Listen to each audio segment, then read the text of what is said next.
in a way, as much, even though I'm a little angry, even though I'm angry, I'm also secretly enjoying this.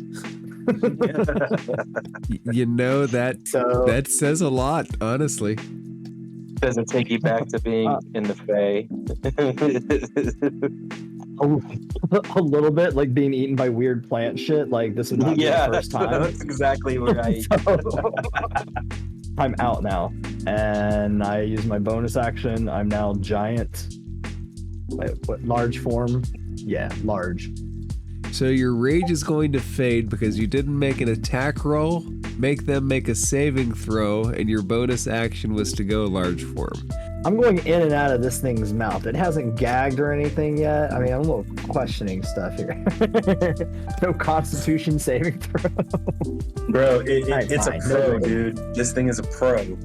So just for the record, I know what part I'm going to clip for the intro now, and that's it. Just so you know. Yes. I see no reason why not to jump back into the blue lava. Yay, lava. All right, so my recollection of things, the group saw the origin of Nyx's powers through some strange phenomena started by Nesnar the Black Spider, the Obelisk, Emerald Fang the Ancient Green Dragon, and whatever those last two sessions were. And then the group found themselves pulled back through time. They saw the Indigo Sanctum when it was part of the Illithid Empire, and then that passed and they found themselves back in the Indigo Sanctum around about the time that they left. With that, the body of Ruxathid and the dead armor is on the ground. What would the party like to do from here? Roughly how much time do we have before the doors close forever on us? Forever is a long time. Feel free to try to roll, I would say insight, but I could see potential other rolls. Insight, I was thinking a survival check for that one, because it kind of deals with time, and you know, I've dealt with a lot of instances where like people question time or direction or like the sun's position, stuff like that. They usually go with survival, but I'm not sure what you want to go with. Survival's fine. In a lot of ways, the difficulty for me here is that you were pulled backwards and forward in time for a good period of time. It might be hard to orient, but survival works, insight, arcana. You make a roll, and we will see where it goes. While he's making that roll, can I go look for where I was bleeding and see if the blood's still warm and determine if that's how long we might have? Yeah, That that's would- what I was going to kind of use. Check out. That would be a all the wonderful surroundings. survival check. I definitely wanted to know first, because I want to know how much time we have if we can like search his body and shit. Like that's why I'm asking how much time do we have left. I was just gonna drag his body with. He's a goblin. Should be easy to carry. Is he just a regular sized goblin? He is more or less a regular sized goblin with a green exploded crystal where his head used to be. So no more crystal? I think I have the crystal. Oh, that's right, you do. Yeah. So anybody that took From back to Lexithid one, crystal something really that's has crystal shards more than anything. I think that's what I have. I'm going to look at my inventory. I'm pretty sure I wrote down something vague like that. It is worth noting that Ruxathid the Chosen, when he died, there was a booming psionic voice in the room commanding him to retrieve 3 more pieces of the obelisk. Nope, that's the wrong character.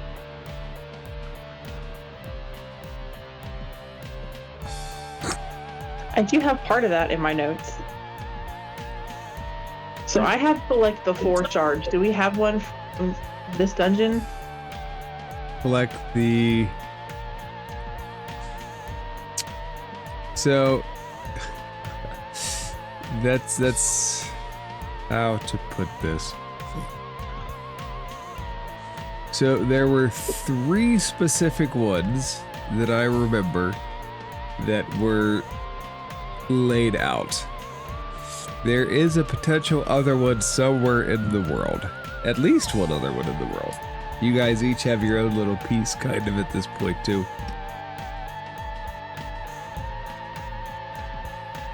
Yeah, I'm sorry. I guess I missed the part where Echo picks up the shard from Exeter. I'm not seeing it in my notes, but No, yeah, I know. So After you have. Nesnar. Say it one more time. I'm sorry. I think I scooped it up after Nesnar came into the room. Oh, okay. So then you have the shard from Nesnar. I have a shard from. Or no, you have a shard from Ruxathid. I'm sorry. So I have the shard from Nesnar. Ruxathid didn't have a shard of the obelisk. The emerald, the green crystal in his skull is something else entirely. Right. So many shards. I'm getting them all confused now. I know so much crystal. So many crystals. So really quick, that survival group, by the way, was at 18. Okay. You would imagine that if you were transported somewhere around the time you went out, you might have a couple more minutes until the 10-minute time barrier passed. A couple minutes. Okay. Grum is going to suggest that the person who is most adept at it check Ruxathid's body for anything useful. And he's going to implore that they do so quickly because he feels like there's probably 2 minutes at most before those doors close. And he can't remember how far or how long it'll take for us to reach that point. Oh, we just have to get out of this room. Yeah.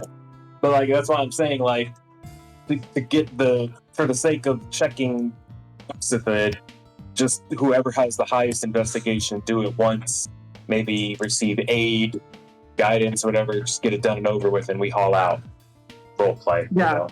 I was gonna say I can help somebody, but I should not be the one to helm the search. Right.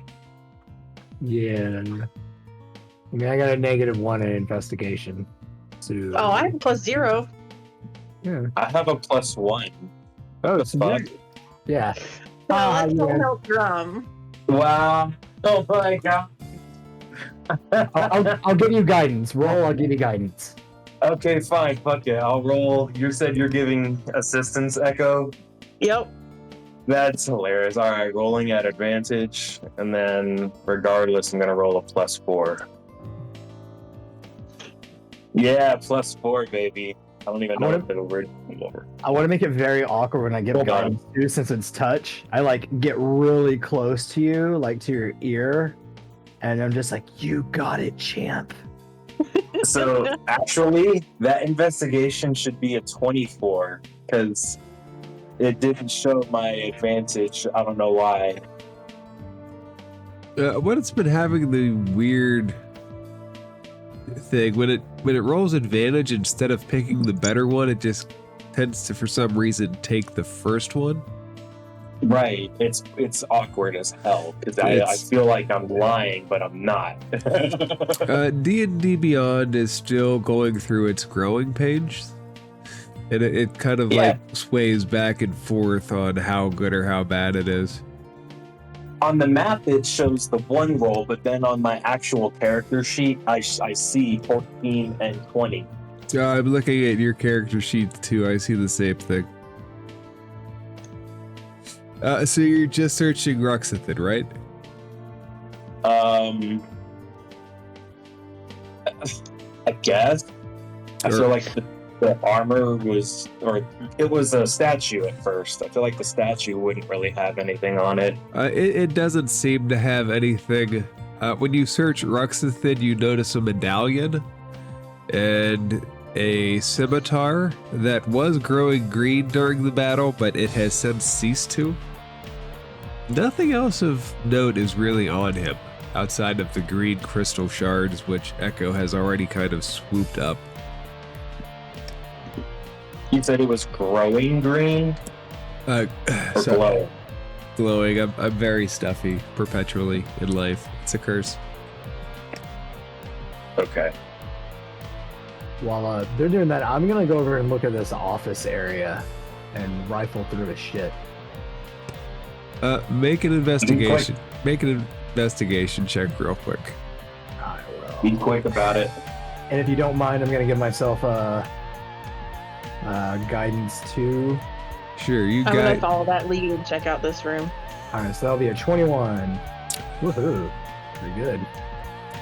So, Framp, the one thing you notice is that somebody else has already beat you to most of what's there.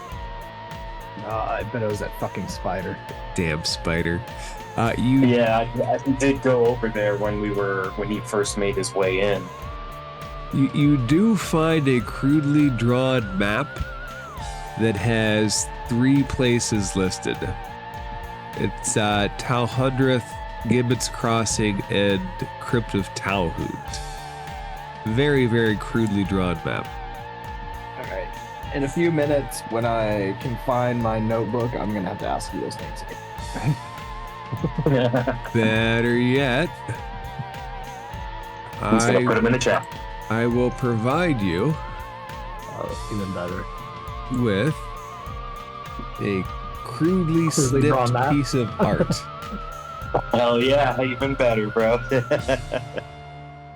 Follow Even that, more follow black that to stone victory. pieces. Oh shit.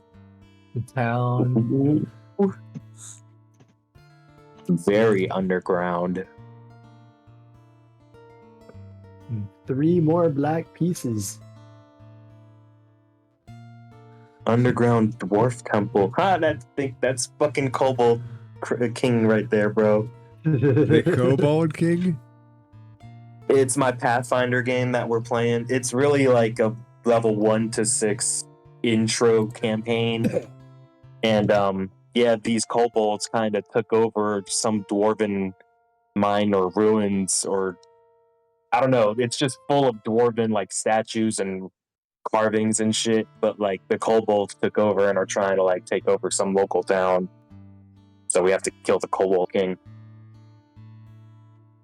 What I hear you saying is provide some form of dominance over your other campaign when you enter the underground crypt. Got it. What the fuck? I said nothing of the sort. Y'all heard me. That's not at all what I heard. See, you gotta be, when you're DMing, you have to be very territorial. You have to assert dominance over other DMs or GMs in order for them to know who the player really vibes with. And sometimes that means, you know, Echo, roll an investigation check. No, hold on. Hey now. You're the one with a whole other group or two, fucker. Don't even try that shit. It was an 18, by the way. That's right. And sometimes my groups will merge into one group that has to dominate other groups. It's just the way of the world. I'll put it to you this way. You're the only group that I've sent Christmas cards out to. No. And I am eternally grateful for that. Echo. Anyway, I'm sorry, Echo. No, it's Echo. In that area, you find beds and chains, and it looks like they have been used, but there are no current captives there. It does not look like a great spot to have been in at any point. Awesome. Which is perfect for the cleric to discover, right?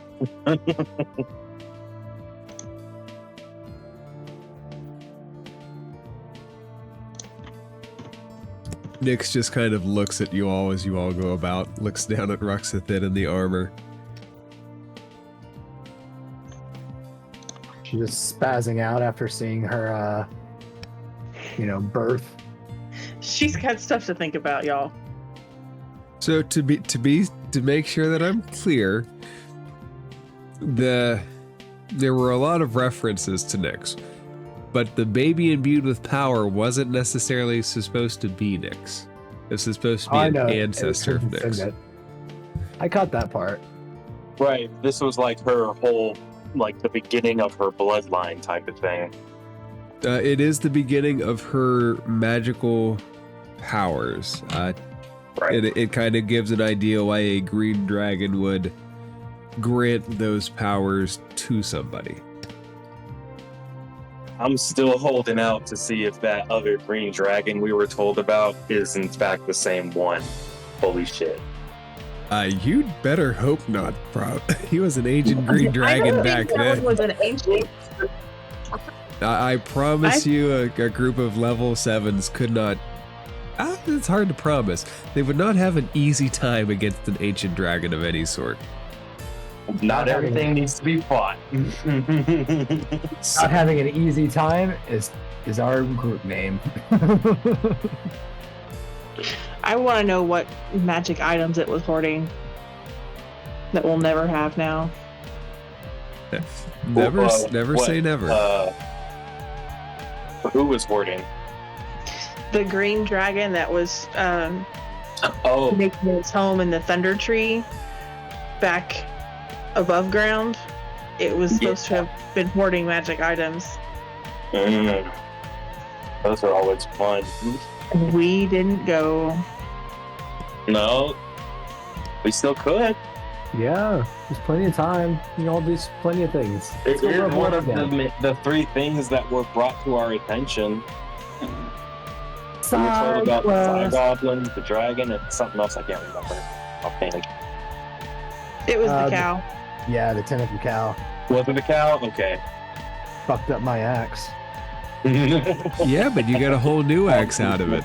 I actually, just to clarify, did you ever give Grum back his axe? He did I not. didn't.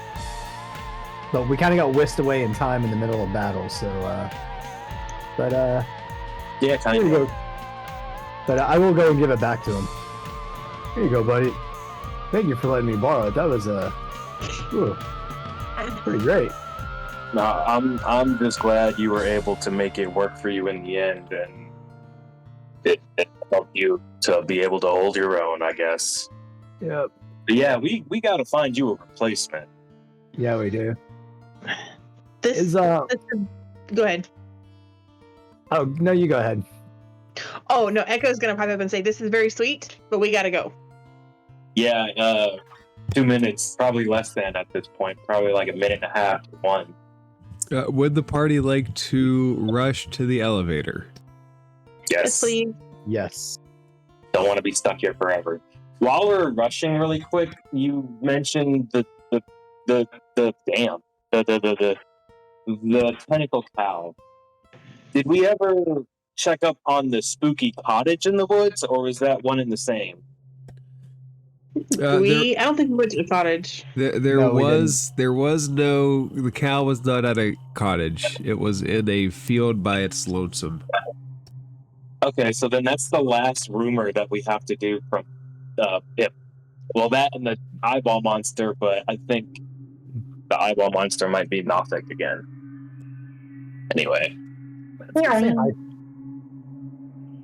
go say hi to that Nothic guy. Be like, hey, buddy. Yeah, he reads memories. Oh, I just thought of something. Oh, yeah. I just thought of something. Oh, shit. As you're thinking, the elevator starts to clank and you see the chains start to pull up around you. When you get back to the surface level, one of the things that you notice first is that the psionic locked door is blown completely apart and you are unlikely to have gotten stuck in it. Well, that makes sense. Oh, wow. Never easy. Is Toby still there? Toby? Toby, the Toady. girl we talked to. Toady?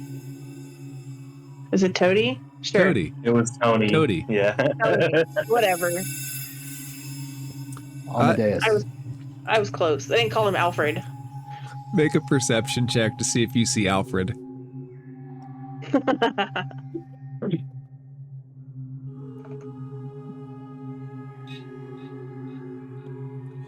You see no sign of anyone. Shit.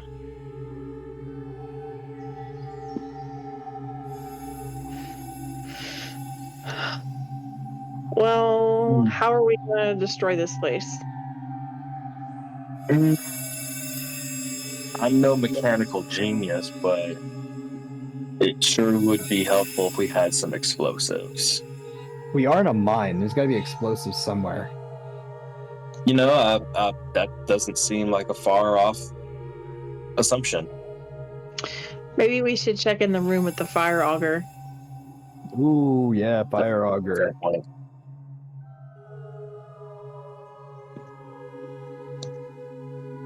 I'm wondering if I should try to mine a little bit more amethyst as well. What do y'all think? I mean, it can't hurt. We've got time right now, right? I mean, the fact that the mine is now fully, seemingly abandoned, that does send a little shiver down my arm.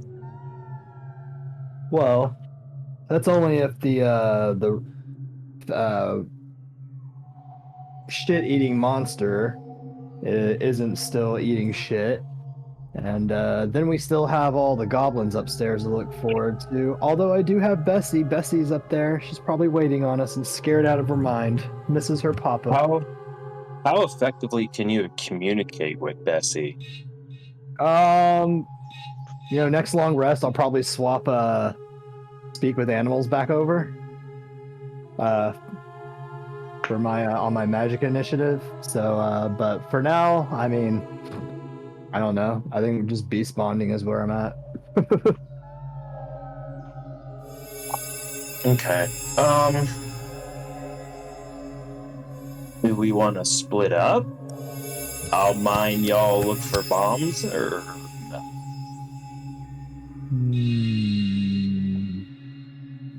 Okay, so I'm torn here because I don't want to split up the party, but Echo doesn't have a problem with it. Right. Yeah. Same for Fran. I mean, you seem excited to mine, and I seem excited to make something go boom. So, hey, Nix, what do you want to do? She has a long, distant look in her face. He's processing. She's thinking. Okay. All right, so let's role play it, I guess, because that's like the predominance here, I assume. So we all get up here. And then we go, okay, you go mine, we'll go look for explosives. Ready, set, break. Okay. Try not to take too long, though. This is still an uneasy feeling here. Echo is actually going to split off and go with Grum because she's not good at looking for stuff anyway. But I don't have Nix will go with vision, Frampt. so... Oh, wait, hang on. I might be able to fix that. Boom. Eyes of Night. You're good. All right, let's go check out the Fiendish Auger area. Oh, that's right, because we got a long rest. It's there. You did. Oh, I moved Nix. Meant to move myself. All right, I'm gonna start looking through these crates and barrels. Crates and barrels. You're welcome to make an investigation roll. Or, an investigation. Maybe a perception. Let's do perception, and I'm gonna give myself guidance. Oof. Gonna need that guidance.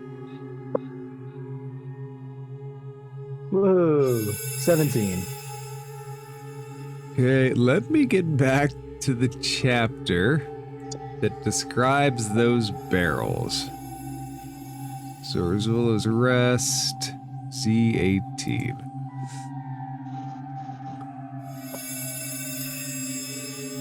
Alright, so I will say that we have searched these barrels once before.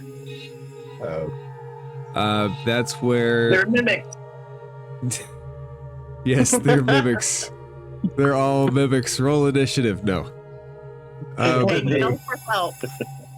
Please yell for help. Right. When you're in trouble, yelp for help. Mm-hmm. Just yelp for help. So, Paw Patrol. I don't have kids. I shouldn't know that. but you take care of a pet, so it's okay. You gotta have stupid songs to sing to animals. It's like a legal thing. It is. Framp, to remind you what was in there before, there was the translucent crystal that Nyx got. There were some quartz, there was some amethyst. There doesn't seem to be anything along the lines of explosives. You could find iron ores, you could find a lot of rocks. Would you like some rocks? Any useful looking rocks? Or let me rephrase that. Any what's the word I'm looking for? Anything like exotic looking. Or precious stone, like mineral or exotic minerals or something. There's amethyst. It's $100 for an average size stone. 100 gold. There is a lot of amethyst on the other side. There does not seem to be anything spectacularly out of the ordinary there. You rolled a 17 on perception, so you are getting a big whiff of cesspool too, by the way. Yeah. Oh, ooh. Lovely.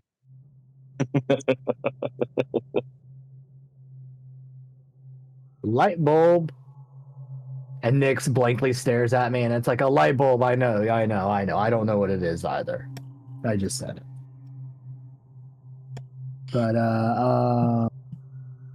I think I'm gonna make my way back over to you guys, cause no.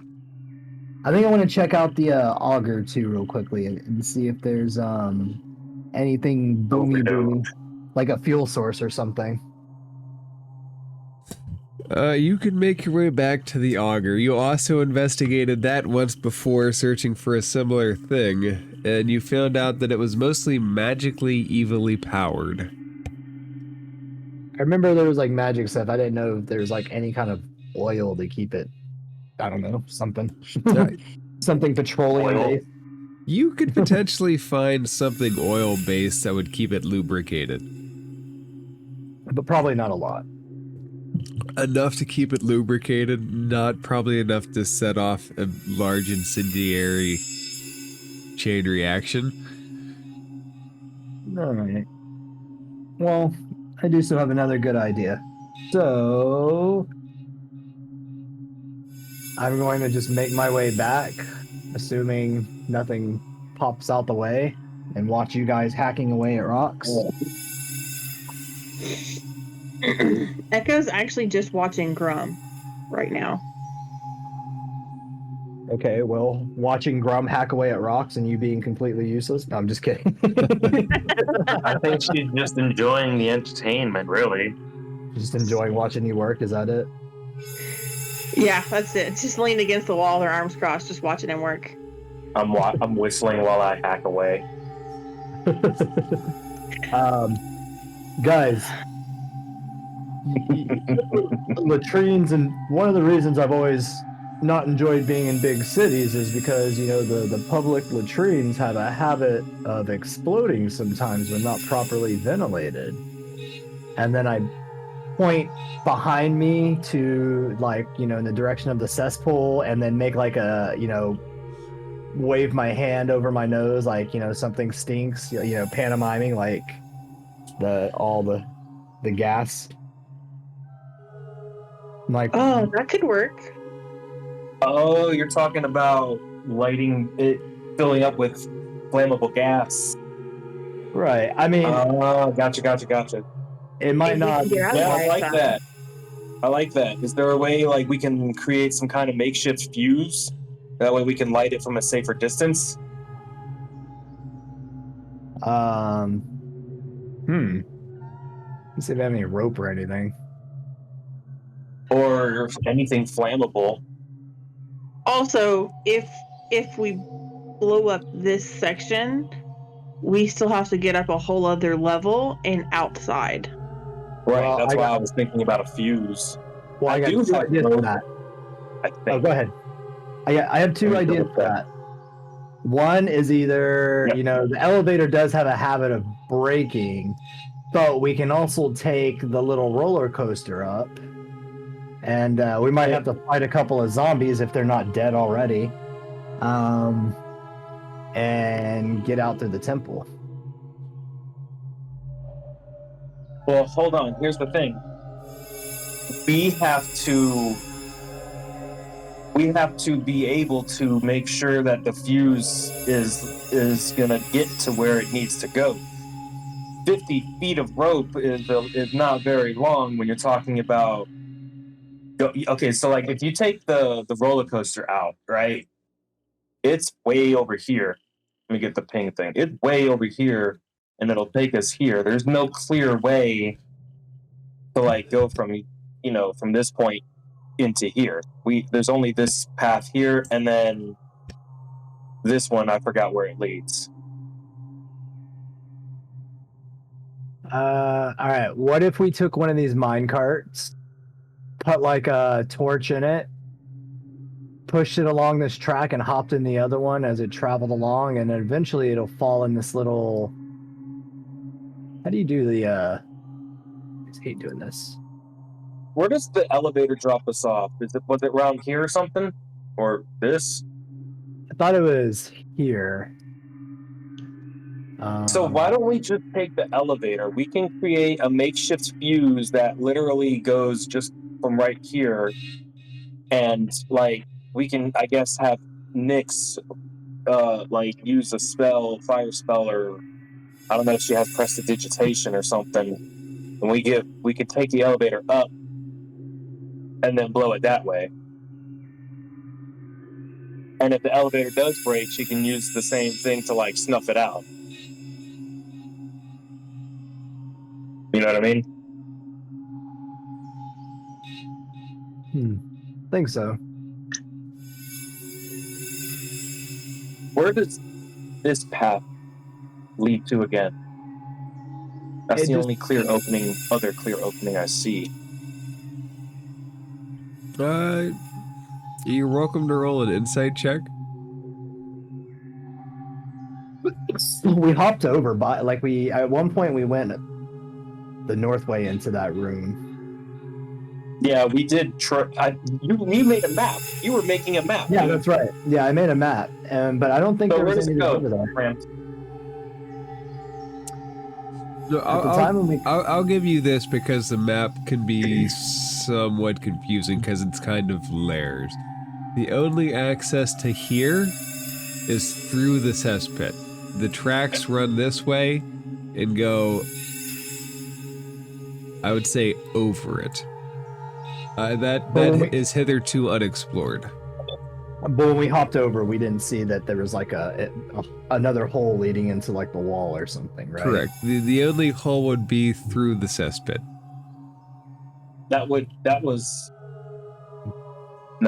This one led to outside. Nope. Like that.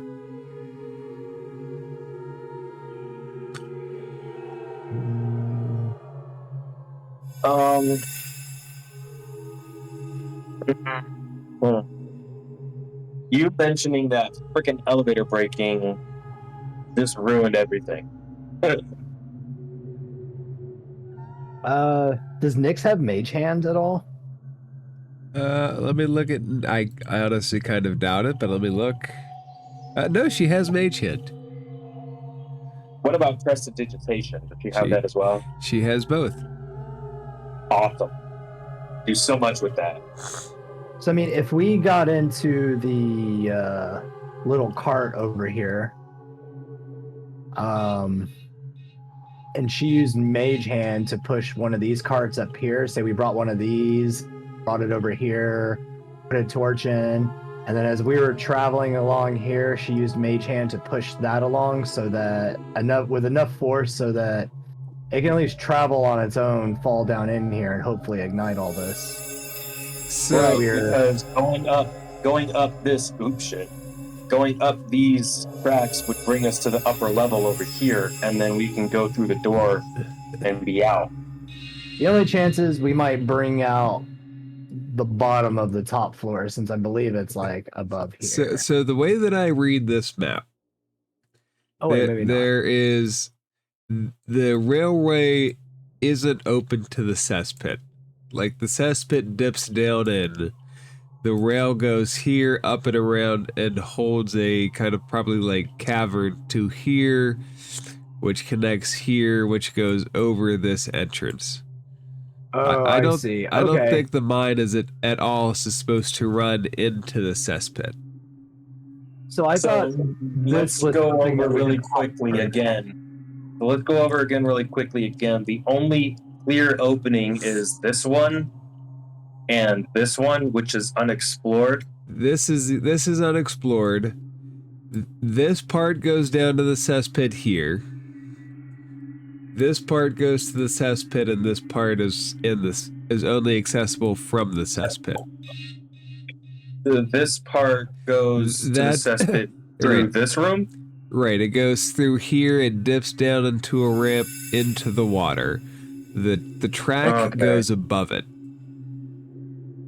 And is closed off by rock? Right. It's like this dips underneath the track. Okay. So we only have this option and an unexplored option. Because this is too closed off and there's no real way to like vacate in time, you know what I mean? Alright. Take the elevator. When we get to the top, Nick's fireball. Well, it might not work that simply either, because prestidigitation has a range, and I think it also requires a line of sight. So if the floor of the elevator is solid, then she can't see what the hell she's lighting on fire.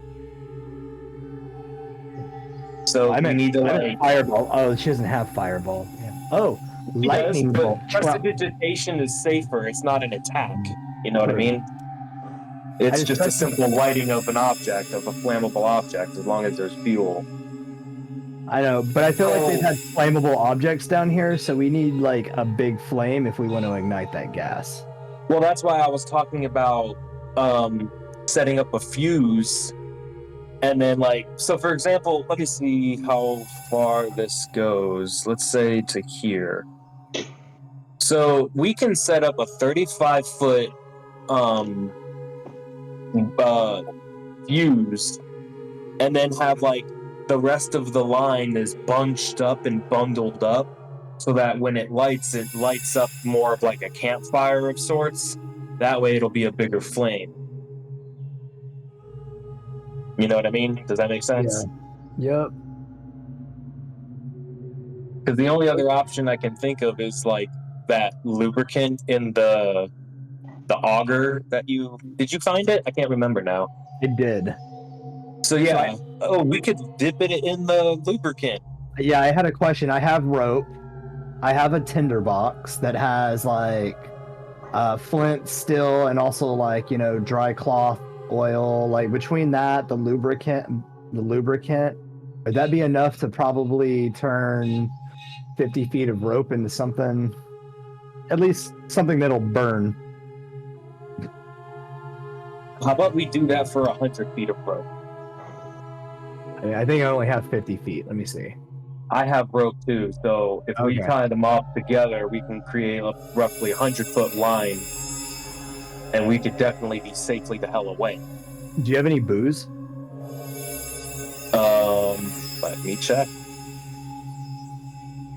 Checking. I have a water skin filled with premier wine. 4 pints of premier wine. Yeah, that's not That's flammable. flammable, right? No. I can't recall. No. Oh yeah, What flambe. proof of wine do you have that's flammable? You need like a port wine to be flammable. Let's say a premier wine. I don't know. I'm not a wine drinker, so I can't really say. What about you, Echo? Do you have any alcohol? You're rich. You guys have to have something. Echo drinks like high-end scotch. There you go. Do you have any high-end scotch? That's flammable as shit. Fuck all this. I've got an oil. I've got 2 flasks of oil. That's the end of the conversation. Oh, there we go. I just forgot. Holy shit. Okay, so conversation over. 2 flasks of oil, 100 feet of rope. Cool. Give me that oil so I can drink it. Been wanting some alcohol, damn it. All right, so let's just kind of expedite this if nobody has any reservations about that. No. I was going to say we should, first of all, pick up one of those barrels to bring with us. Pick up one of the Second, one of the barrels with all of the different precious stones and the ore. Should probably bring one of those back with us. That way it's not a complete and total loss. Bring one of those with us. Soak the 2 ropes in oil for the most part. And what I was thinking is we set up like a nice bunching of the rope towards like the edge of the water, where I don't know where the best place for it would be, honestly. But I was thinking like maybe like at the edge or in the water if it might be flammable itself. Probably not, but just basically there from that point it should be roughly like 35 feet. I don't know exactly where the elevator is, so it might be a little more. But that gives us, at most, or at least 50 more feet of line. And, we can see as the rope begins to get more taut, that's when Nyx can press to digitize the fuse and, we can just bail out. All right. I also just had another idea. There is a kitchen upstairs that I'm sure has flammable stuff in it too, like oil. I have one. Oh, I have 2 flasks of oil. It's 2 pints. 2 pints? Yeah, buddy. All right. Yeah, it's a lot of oil. So we don't need to go and do that extra trip for no reason. We have the necessary items to blow this place to hell. Okay, so what plan do we have?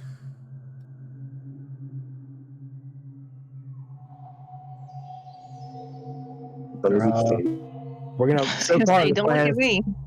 So part of the plan is to blow this thing up and with that yoke with it. Because I have not forgotten about that guy. Okay, walk me through the steps you guys want to take.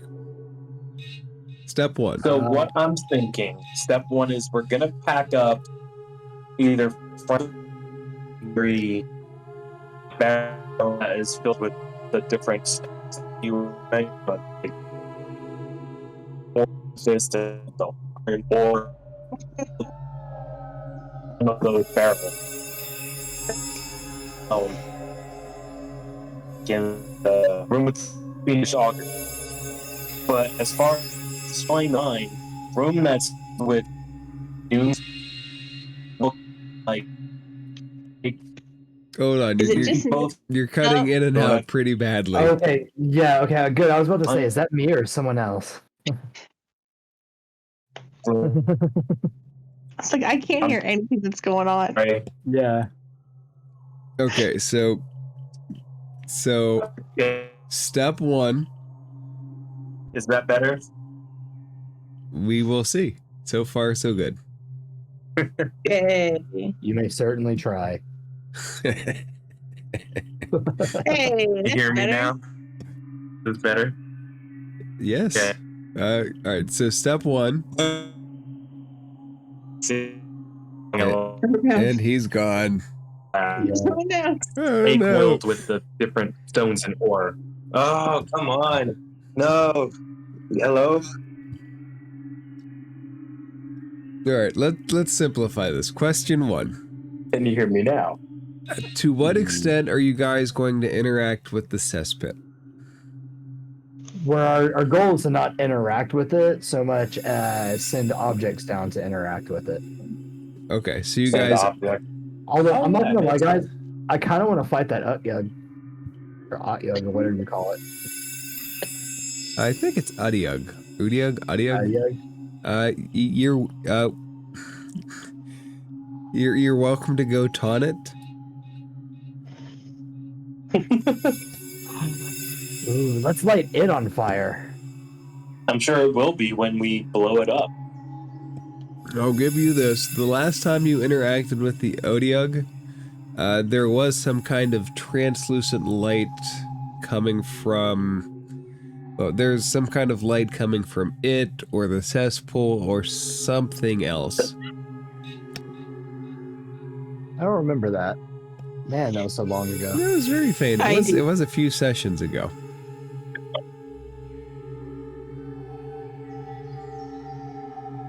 You want to go kill it first? Well, now he's mentioning this light, and I'm like, oh god, that Utyug's got something going on with it. As a player, It's I'm got a second dying. form. What? You know what? I've died and then came back to life, and then died and came back to life again, basically. So I'm kind of feeling a little immortal. Not got my, my character. So, He's like, the question, do you want to risk your life and fight it, or do you want to blow it and its lair to hell? I think right now we're discussing one-on-one combat between Frampt and the Udyug. Holy fuck! Face that mortality for Valhalla. I'll witness. I mean, I'm not trying to be suicidal, guys. You're welcome to go That try sounds to like he size wants it to up. That sounds like he wants to blow something up. You've got a cleric. You can't be. It's fine. Respect Got the a cleric at 1v1. full health and spell spots. And tiny hut in case I need to rest again. That's true. Y'all such cheaters. Respect the 1v1, damn it. If y'all are down, I'm gonna go fight this Utyug. Right. If you really want to, I ain't gonna stop you. Go for it, bro. I'll watch. I'll make some popcorn and everything. All right. If it gets too bad, you gonna help me out? You know what? I will help you out. You can take my my great axe again. All right. Oh yeah. All right, You so definitely get a look right now, by the way. I'm looking at you back like, what are you giving me the stink eye for? That's not a stink eye. That is me like smiling. No, Echo. She's giving me the stink eye. She is. now that we have sufficiently raised expectations for this fight, how would you like to approach this thing? Oh, I'm gonna come up here and Wait a minute. Don't leave the cleric. Everybody get a marching order. Right? Damn. So I'm gonna say, yeah, if you take the track, that's not open to the cesspit. Damn it, that would have been a great view. it would have. Frampt, as the first to enter, please make a perception check. Yeah, with guidance. With guidance. Why not? Fuck it, I don't need it. Dirty 20. So when you enter, the first thing that hits your nose, again, is this overwhelming filth that is in this bubbling, slimy, disgusting pool. And then you see little meat bobs on top of the surface as something has gotten to this Udyug before you and has completely shredded it. Oh, fuck. My shoulders just slump, and I just turn around disappointed. I don't even lift my head or look at anyone as I walk by you guys. I just hold out the axe and start crying. I don't even care anymore. I will say you can see that this path is still there if you want to explore it. Oh, the path is still there? Yeah, it's still there if you want to see what's there. Yeah. I'm going to look at the boys, and I like to think she like just stomps her foot once and she sprouts the wings, and I'm going to use Steps of Night. As long as nobody stops me, and I'm going to fly over there and look at it. All right, you fly over. I can't. Hang on. I can't do this thing here. There we go. Okay, does anybody follow behind? How deep is the water? It's not quite knee high. It's probably around ankle high. Between ankle and knee. That's probably what, like chin high? No, you're not gonna sink in. It's only like maybe a foot, maybe 2 feet at the worst. It's very easy to traverse in, but it is trudging through sludge, literally. Yeah, Echo's not going to get that dirty. So I'll trudge. All right, Echo. Give her some backup. Echo, you're the first in. About this pink guy. Echo, you're the first in, so I'll give you the text first, and you tell me what you want to do. This sparse cavern contains the statue of a heroic dwarf wearing ceremonial armor, but the monument is broken into large chunks. The statue's decapitated head is lying on the floor. Scrawled into the statue's base is a strange symbol.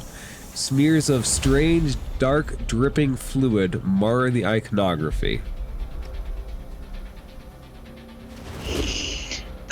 First thing I would like to do is see if this area is trapped before I put my feet on the ground. Roll an investigation check.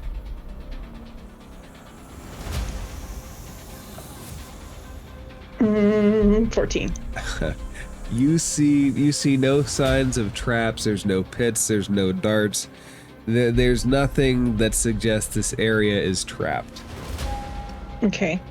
And I want to investigate the liquid in the room. Okay, so let's do 2 things.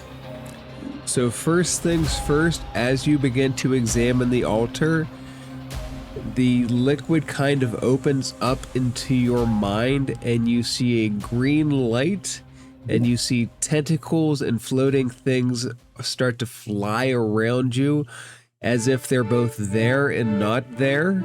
And I need you to make a charisma saving throw. I knew there was something bad. I knew it. This isn't my high charisma character either.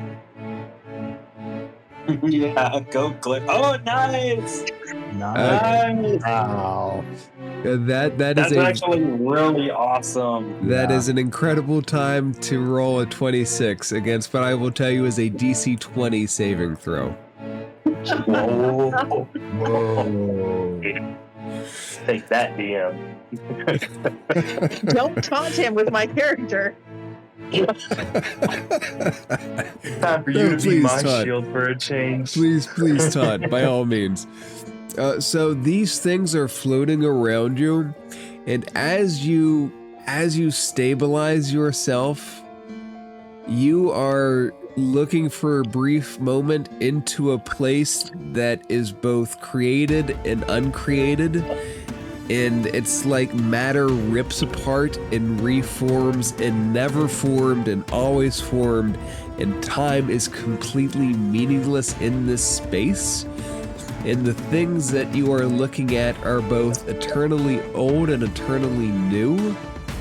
And something looks at you, and as you save against it, you snap the connection, but it is truly terrifying. And with that, as you examine the altar, feel free to make another investigation check. And you and just Can I give her help on that? Yeah, that's fine. You and just you saw that vision, by the way, as the one that examined that connection. Okay, that actually works out really well with the dice. So yeah, she looks at that and her head pops up and her eyes blink and she turns around and looks at Grum and like she is sheet white and like her hands are shaking and she just starts trying to push past him. Like she's out. No, whoa. No, Echo, what's wrong? there's something really not good here. It something happened and it was like when we met, Dark Echo, but way worse. I don't want to be in here anymore. Okay, let's put a pin in this and get the fuck out of here. I'm actually too curious. I'm gonna investigate. Do it. So Set off a trap. I will do this. It does say the first time it's examined, so Framp, you do not have a similar vision. You're welcome to make a religion check or a history check or something to try to determine something about this, or an investigation check to kind of rummage through. Okay. First things first. You said that like the altar was like of a dwarven hero or something, or a statue. So to give you the text of it, the statue is of a heroic dwarf wearing ceremonial armor, but the monument is broken into large chunks. The statue's decapitated head is lying on the floor. Scrawled on the statue's base is a strange symbol. Smears of strange dark dripping fluid mar the iconography. All right, and the strange symbol isn't any kind of dwarven, right? It's not dwarvish at all. Make an investigation check to see if you can kind of decipher it. Because it's pretty banged up. Woohoo, 15. So with the 15, as you start kind of looking through, you can depict dwarvish. It's a branch specifically spoken by Drilgar.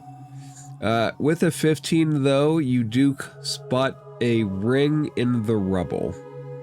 Ooh. All right, I will reach for the ring. Okay, you have a ring in your hand. It looks like a little brain. It's a very classic ring with the top looks like a brain. I know what it is. I want it. Damn it. I know what it is. It's awesome. It's freaking awesome. I'm gonna put it in my. It too, damn it. I want to be smarter.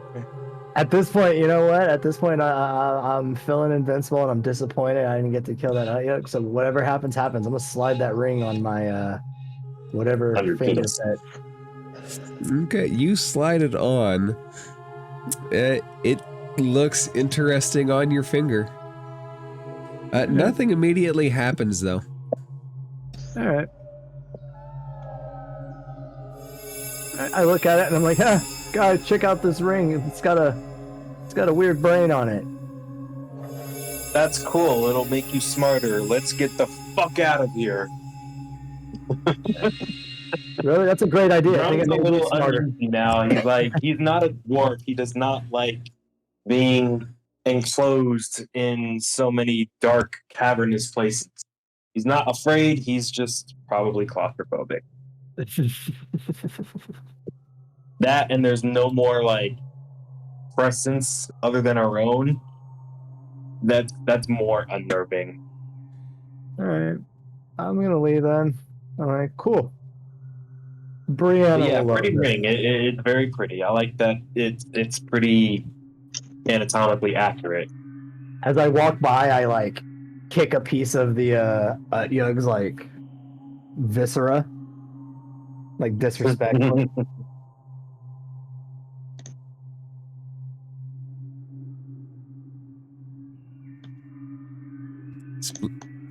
You mute buttons.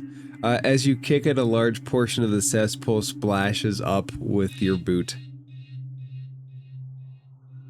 Gross. Water fight, Hey, everyone! Nick, can you get rid of that so we don't bring it with us, please? She looks at you and says, "Ooh, gross." It keeps coming.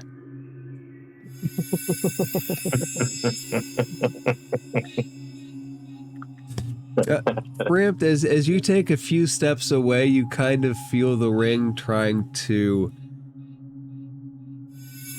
connect to you.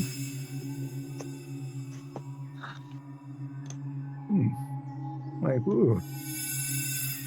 Feeling a little good. Huh.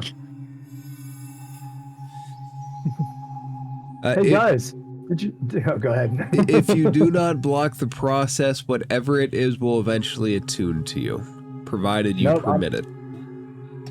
Does it feel unpleasant? Define unpleasant. For you? I don't know. Does it It would hurt? probably feel like a headache for you, honestly. What's your intelligence score? 8. Yeah, for you, because I know what it is, but I don't want to give it away. It would probably feel like some weird pressure around your brain. I don't know if you've accurately guessed what it is. I know what I thought it was. I'm gonna ask, like, hey, does anybody ever seen anything like this before? And like hold up the finger. Would I have any familiarity with this? With my education? I mean, it wasn't like Underdark specific or anything. Can I roll an Arcana check on it? You can roll an Arcana check. Anybody that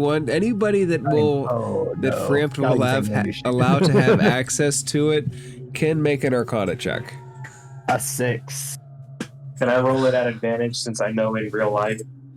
Do you? And I have a +1. You're gonna get me killed or something. I am very. So I'm going to. Grum, without having it, I'm going to say a 13 doesn't quite get it. Frampt, I will say this though: the longer you have it, it does feel like a little bit of your soul is kind of getting a second home in it. It's almost like it wants to become a very intimate part of you. Which is awesome. I want to like pull it off my finger for a moment and see if that like feeling lingers.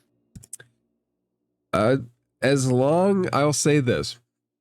As long as you're in the process of attuning to it, it will be connected to you. Should you want to try to break that attunement, it will cease.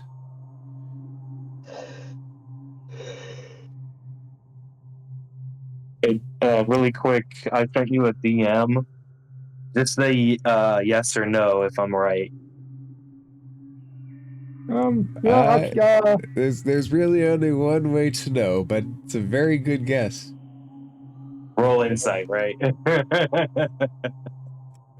Do not wrestle Frampt for the ring is all I'll say. No, he's good. I get it. You know guy, what? Man, he's having trouble standing on his 2 feet. Yeah, I'll. You know what? I'll keep it. Okay. I'm gonna keep it on for now. Nothing feels different, so I'm just gonna be like, I'm gonna slip it back on and be like, shrug my shoulders and be like, I mean, I'll let been a you weird know when day. it's attuned to you. All right, it's been a really weird day, so you know, like it could be anything.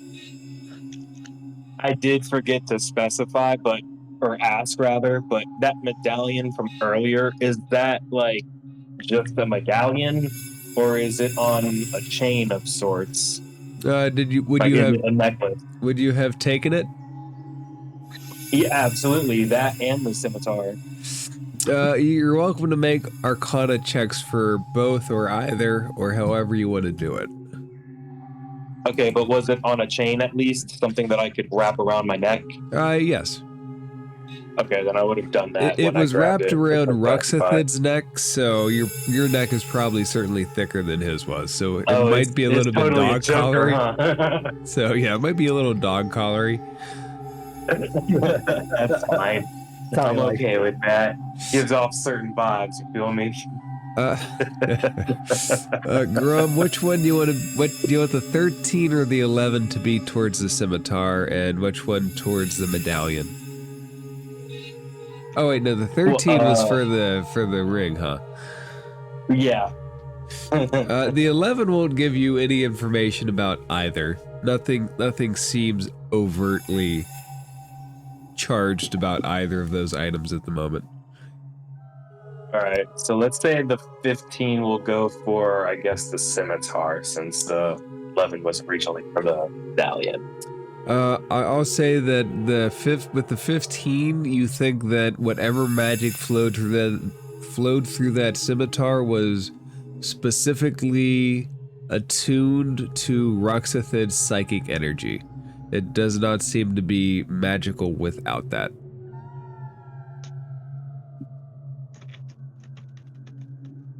I think rum. Well, yeah, hold on. Let me see something. Would it just be a basic scimitar then? More or less, it seems just like a fancy. It seems like a fancy. It has no magical properties currently in effect, though, so it's not a but plus it is anything. Fancier than a normal scimitar, you said. It's fancy for a goblin scimitar. Might be fancy for a human scimitar as well, but really, that's in the eye of the beholder. Okay. I'll take it anyway. It might be something worth selling. All right, add Ruxathid scimitar to your inventory.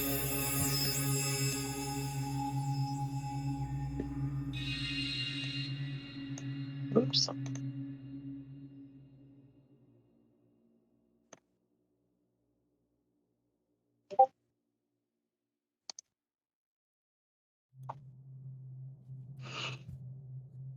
All right. Would the party like to attempt to light this place on fire? Let's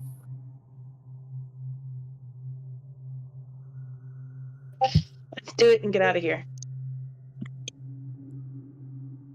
All right. So before the party does this, is there anything else in this area, in this place, that you would like to explore? One question.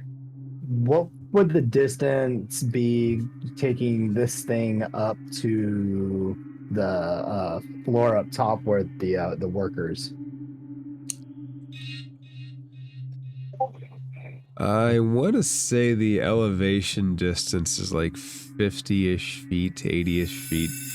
It's like a good plunge from the top of the mine to the bottom.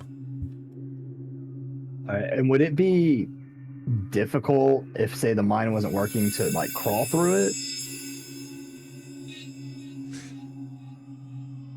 Anything's possible with enough rolls. You guys could potentially walk that beam. It would get pretty steep at a certain point, I would imagine.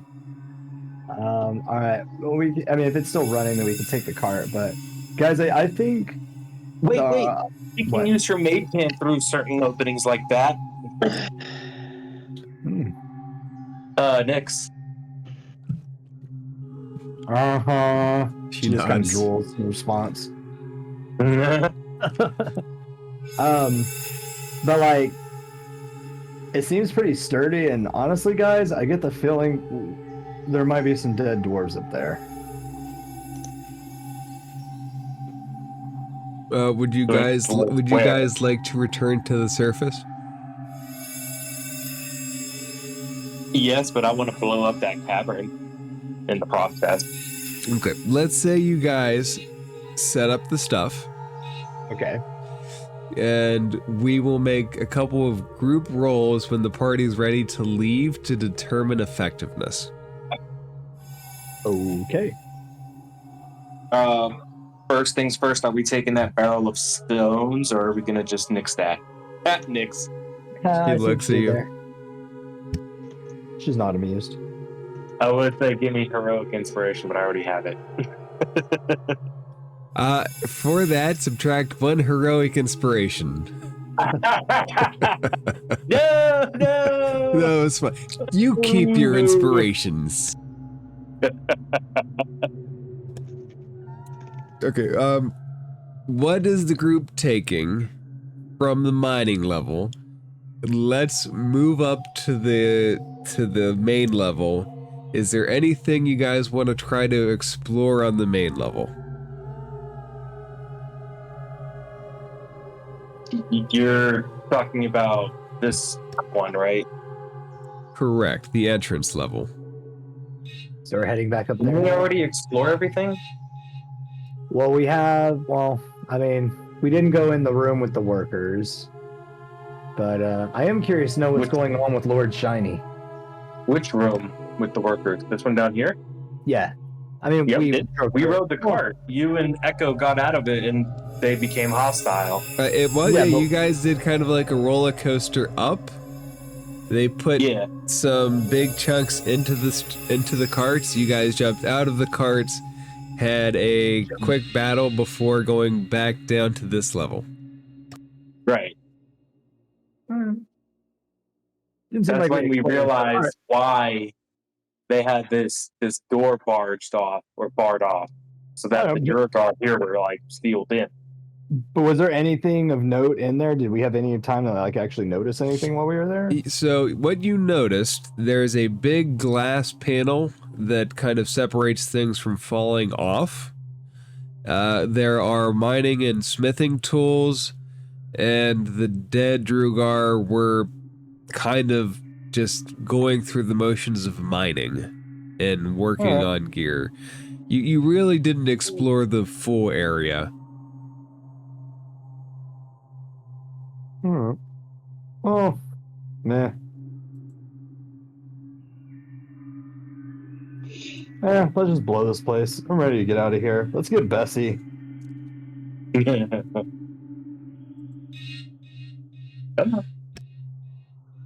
Okay, would the party like to attempt to find Bessie?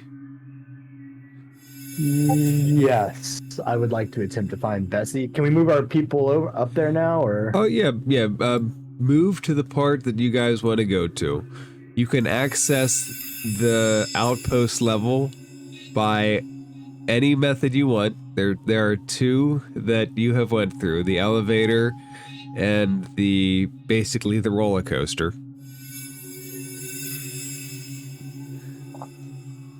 I'll just take the elevator. Yeah, that's what I figured. I agree. The elevator seems like a more sure and easier way to set up everything. Bro, you just jinxed the hell out of that. You know that, right? I'm just talking about physics and common sense, bro. I'm not talking about in-game jinxing. Haven't you ever seen that movie? Haven't you ever seen that movie Devil with the people trapped on the elevator? Yes. All right, so I do want to say, fuck it, I'm gonna take a barrel of those stones though. Okay, I'm gonna bring that with us. Add a barrel of stones to your inventory. You can either roll survival checks to try to find where Bessie is, or you can just tell me what spots you would like to explore, and I'll tell you hot or cold. Ooh, let's do hot or cold. Alright. I'm gonna check the bathroom first. Warm.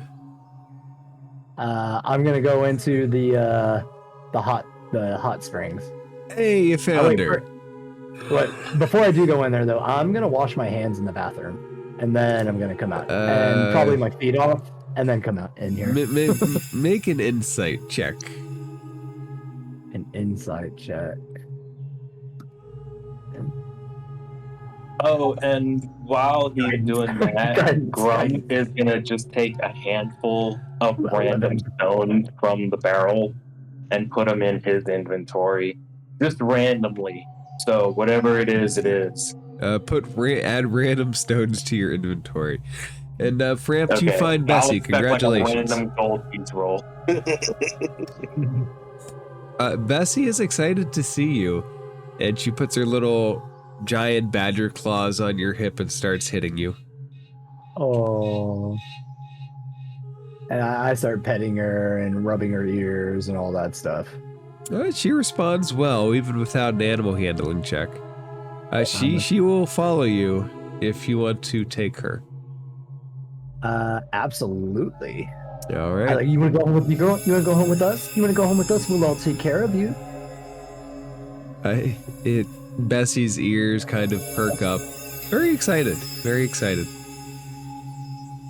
I pull out like something from my rations, just like a little break a piece off of whatever crap I have in my rations, and just toss it in the air for her, like a little treat. She looks up and snaps it out of the air, snags it. Grum hurriedly runs past Echo and just screams, or not screams, but like says with enough volume, "Hurry it up! Place is gonna blow." Shit. Well, never mind. I'm sure Nix would have also been like informed of the whole thing and would have taken whatever precautions. And yeah, so we have a limited time to linger and make nice with cute animals. Not that I want to ruin any moment, but realistically speaking, we are on a time crunch. Would the party explore anything else before heading out? Actually, I felt like I didn't explore this bedroom enough over here. Okay. Like we found the ghost of the drugger guy, and then we just kind of dipped out. Okay. So what you found, get back to the captain's suite. Large personal quarters, 4-post bed, silk sheets, stone shelves bearing books, and an ornamental ceramic jar that was Holdaldak's jar. Dust-covered banners embroidered with dwarven runes. Mahogany desk. And you did discover that there are four symbols. 4 symbols here. Yeah, I have those written down. Let me see where those are at. And you speak Dwarvish. So Storm, death, light, and wind. Yes. That's what they were. Woohoo! I actually managed to find notes I took. That was great. We did it. Notes. I'm an adult now.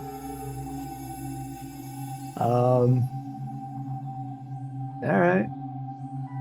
So if there's nothing else really of note, I could have swore there were more of the jars or something, but that's it. Then I'm just gonna link up with the rest of the group and like, alright, let's skedaddle. Alright, would the party like to leave Zorzula's rest? And something to note here, there are no goblins and the front doors are just kind of swinging open. That's not a surprise at this point. I'm not shocked at all. I just kind of expected it. Would the party like to leave Zorzula's rest? Well, hit it.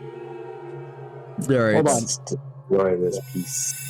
Does it look like there is any kind of like battle or anything like took place within the main hallway in here?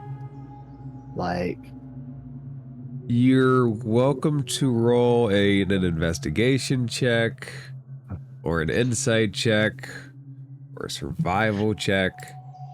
I'll take an insight check. And I'll do 25 insight. Damn. I'll give guidance too on myself because I'm a need. Yep, I need guidance. So it looks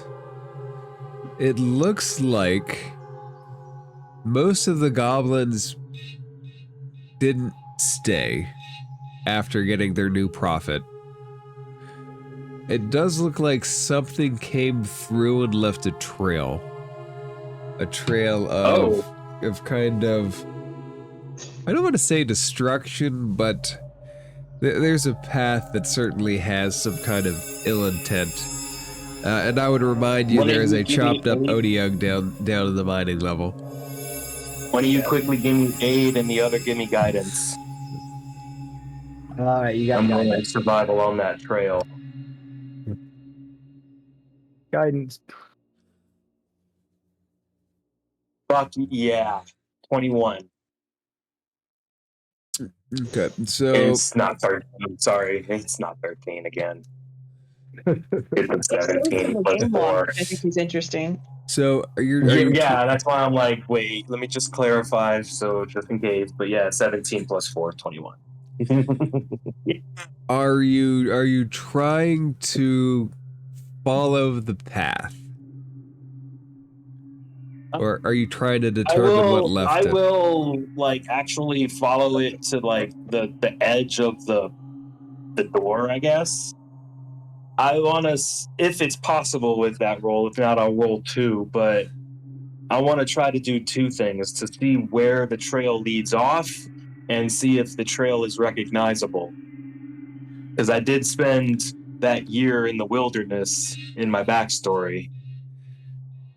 So I would say there are, with your roll, there are kind of 3 paths that you notice. One looks like it was made by a lot of goblins heading out. 2 looks like with a, over 20? What was your roll? 21. With a 21, it looks like a single set of footsteps heading back towards the same direction that Phandalin is. And you see a lot of other kind of like marks heading off into the wilderness that might have been made by something bigger with multiple legs. Great. So we've doomed the town. Yes. Hold on, that last part, the tracks, there's a separate set of tracks, or? There's 3 sets. One that heads off towards the direction you came in from Phandalin. A different direction where very obviously a large group of goblins heading out. And the third could have been made by a monstrosity with a lot of legs and a lot of weight. It goes off into a different direction. He's like, oh. Do the tracks of the many-legged heavy creature seem like they could have been made by the Drider? It's not impossible. Okay. Okay.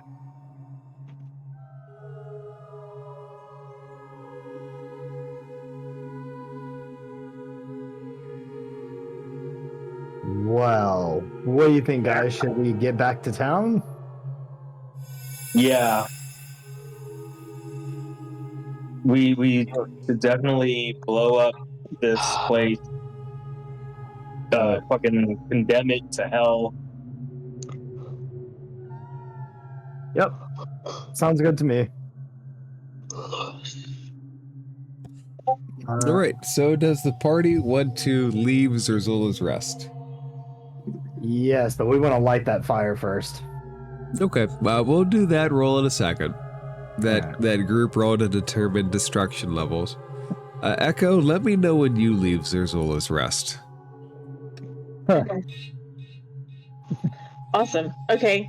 I I'm scared to leave don't. now. Right.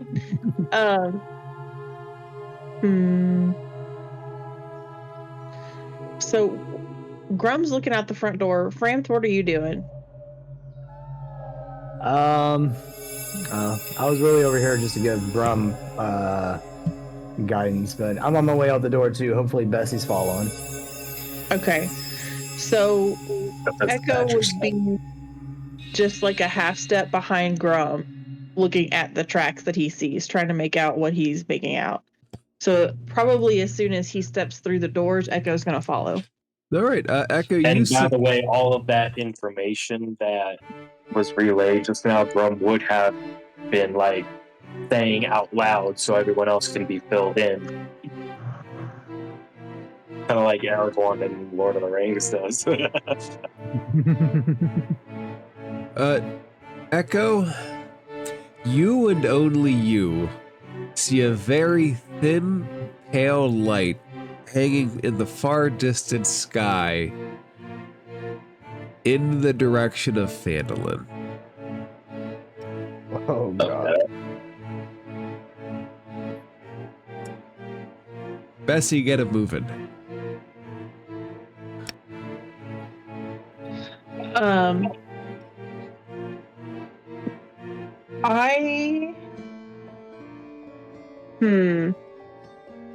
Grum, you're just looking at the ground, right? You're focused on the tracks. For the most part, yeah, I would have been focusing on the tracks. The different ones. I'm gonna turn around. Hang on, let me roll something first. Let's see. Okay, I'm gonna turn around and grab Framp's arm and kind of tug him outside.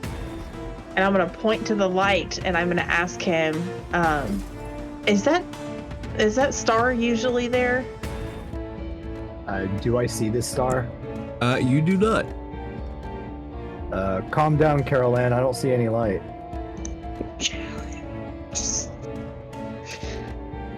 I'll roll something again because I can't decide tonight. My brain is tired. That's how it is, man. When you can't do it, let the dice do it. You're welcome to roll an insight or a religion check. Or an arcana check, even. What will be Arcana? What's my religion? I feel like it's not good. My religion is not good. We're gonna stick with insight. Your religion's not good. Hey, if it works, man. I have a +0 to Crazy religion. though. Just y'all. because you're a cleric That's crazy doesn't though. mean You're you're a cleric and religious. your religion Come is on. trash.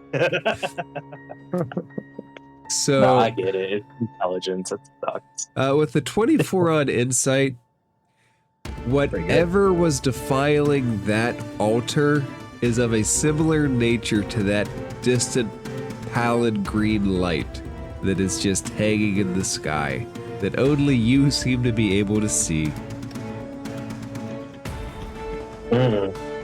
I have a theory, but it's pretty.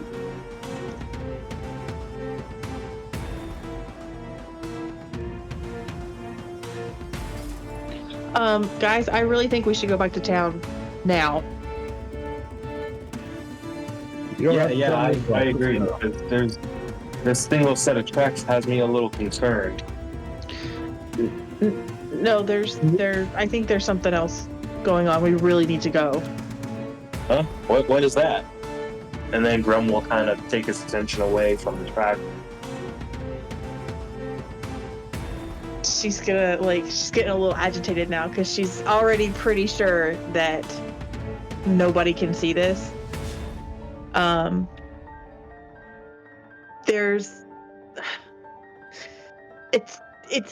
It's kind of just a feeling. There's something going on in Phandalin, and it is definitely connected to whatever happened downstairs here. I really think we need to go. Yeah, I agree. We left and came back, and the whole town was different. So who knows what the fuck is going to be different this time? Oh god, did we break the town again? I don't know. Well, I really We need to go think- back to Bartons and check. And as we're walking, I mumbled under my breath, like, technically, as you guys broke the town, I just got there. Right, true. That's true. Quick backtrack, DM. the monstrosity tracks, which way were they headed? What direction? Let me figure out something real quick, and I will tell you. Because the goblins leaving Zorzula's Rest, I'm sure, are headed any and every which way. But the two single sets are more concerning to me. I believe, and I retain the ability to retcon this, I believe it would be off to the east. Like north and to the east. Heading northeast? Yes, but I retain the right to retcon that, as I might need to. Okay. So that means Phandalin is southwest? So let me bring back it might not matter. the Sword Coast map. Phandalin is off to the west. Ah, okay. Oh, shit. Oh, shit. Oh, shit. I'm gonna fill us in on the ocean. Icespire Peak is towards the northeast. Oh. Isn't that where the dragon was mentioned to be? That's a whole different module, but yes. I was gonna say, not this one. Oh no, that's not. Are you talking about the dragon in this one? Well, there is dragons. There is dragon. Oh of no, Icespire the Peak, dragon. but... The dragon here is north of Phandalin. Oh, okay, Yeah, okay. Thunder Tree. I was gonna say, wait, what? I didn't break the game, did I? Yes, you did. I'm not Feel trying to shame. make a game. Shame. Feel shame. Feel shame. Shame. Shame. All right. Okay, no, I totally forgot about Icespire Peak module and all that, so my bad. That is a different starter set. That is a much later starter set. Still in the same area. Everybody roll a d20. Everybody just roll a flat d20. Oh, that was almost a nat 1. 5. Okay, so what's our combined score here? 21, 27, 32. So as the party leaves Zorzula's rest, there is a big audible explosion behind you, and you do see a cloud of smoke rising up in the air. So there is a notable explosion as you leave the rest. Yeah, we did it. As it's blowing up, I'm like walking away, like all cool, trying not to. But I'm like, really trying not to look back. I'm like, oh, I bet this looks so cool right now, but I really want to watch it blow up. So Grum is the total opposite. He like, as soon as he hears it, he turns around and he's like giddy like a kid, jumping up and down, clapping his hands. He's like, oh, isn't it beautiful? You guys, look. I finally turn around. I like break my break my little acting. It's great. It really is great. For that, if anybody doesn't have heroic inspiration, just feel free to give yourself heroic inspiration. I'll take another one. I don't think you can. I don't think they stack. No, they cancel each They other do out. in Pathfinder. But this isn't Pathfinder. I know, I'm just joking. No, so close. But just a reminder, a heroic inspiration in 2024 can be used to re-roll any roll. Oh, I know. It had restrictions before? It would used to just give you advantage. Oh. If you roll poorly on damage, for example, you could use your heroic inspiration to re-roll the damage. Re-roll one die. We're just re-roll. Interesting. That's pretty cool. Is the party heading towards Phandalin? You know it. Yes. All right, there is a I was big gonna say, Echo explosion is. with or without everybody. Yeah, she's going. As at what rate of speed is the party going? I'm gonna encourage that we not be slow, that we move with a sense of urgency. Okay. So mechanically, are we moving at a normal pace or a fast pace? If y'all don't stop her, Echo's gonna set a fast pace. Yeah, I guess. So if we're gonna be rushing, Grum is first going to. Where is it? I think Grum is going to use that tapestry he's been lugging around and kind of like use the same string or whatever that it was using to keep it rolled and like use it to keep the barrel covered if it doesn't already have one. That way most of the stones don't like fall out while we're scurrying. But as I will say this, as the party's rushing back towards Phandalin, you will at some point encounter screams from a group that comes over the hills of an area that is often mined. It sounds like a panic. Would the party deviate to investigate that, or would the party just keep heading towards Phandalin? I mean, What Echo, kind of scream is this? how far out of like the way? It's on the way to Phandalin. You just kind of have to make a little bit of a trip towards the hillside, off the track towards Phandalin. And it sounds like a it sounds like panic Yeah. screamed. panicked screams? Panic scream. I would go. I would assume that this might be related to our, like, my character would assume that this would be related to our query. Well, no, I got one more question. Is it like a single panic scream, or do they like continue for a little while? Make a survival check. Because if it's a single one, it might just be somebody playing a joke on someone else. Yes, the boy who cried wolf That's a never natural ends one. badly. Yeah, it's hard to tell. All right, fuck it. Yeah, we should probably deviate. What do you think, Echo? Echo's going. Okay, let's go. Okay. All right, so Of course, we could go ahead and deviate. The DM knows what we're gonna do, so of course he sets up a trap for us, and we fall for it. it's not a trap. There's no traps Such a in harsh this game. word. Such a harsh word. That's right. All right, so as the party approaches this cliffside, they notice that there is a mine, and there is screams coming from the mine. And let me load that up. Screams coming from the mine. There are screams coming from the mine. Let's say Nyx falls back a little bit. Oh, mine. Mine, Okay. yeah, I speak funny.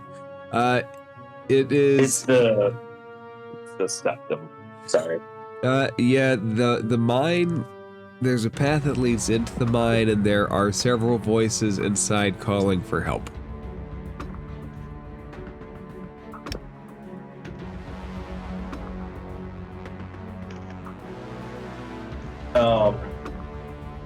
I think if we're all like rushing, we would, I don't know, would y'all still rush in and check it out, or would y'all like stop, let your senses come over, check for traps, da da da da da.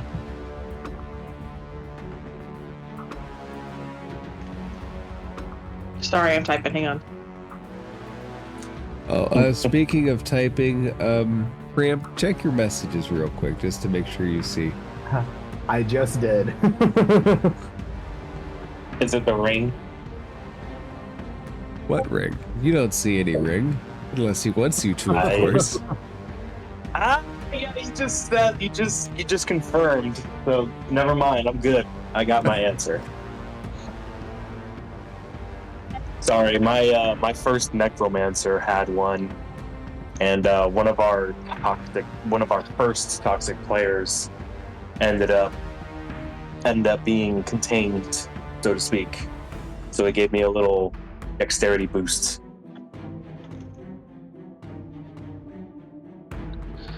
Okay, so we can see the entrance to the mine here. You can see And you the said- entrance to the mine. Yep. Okay.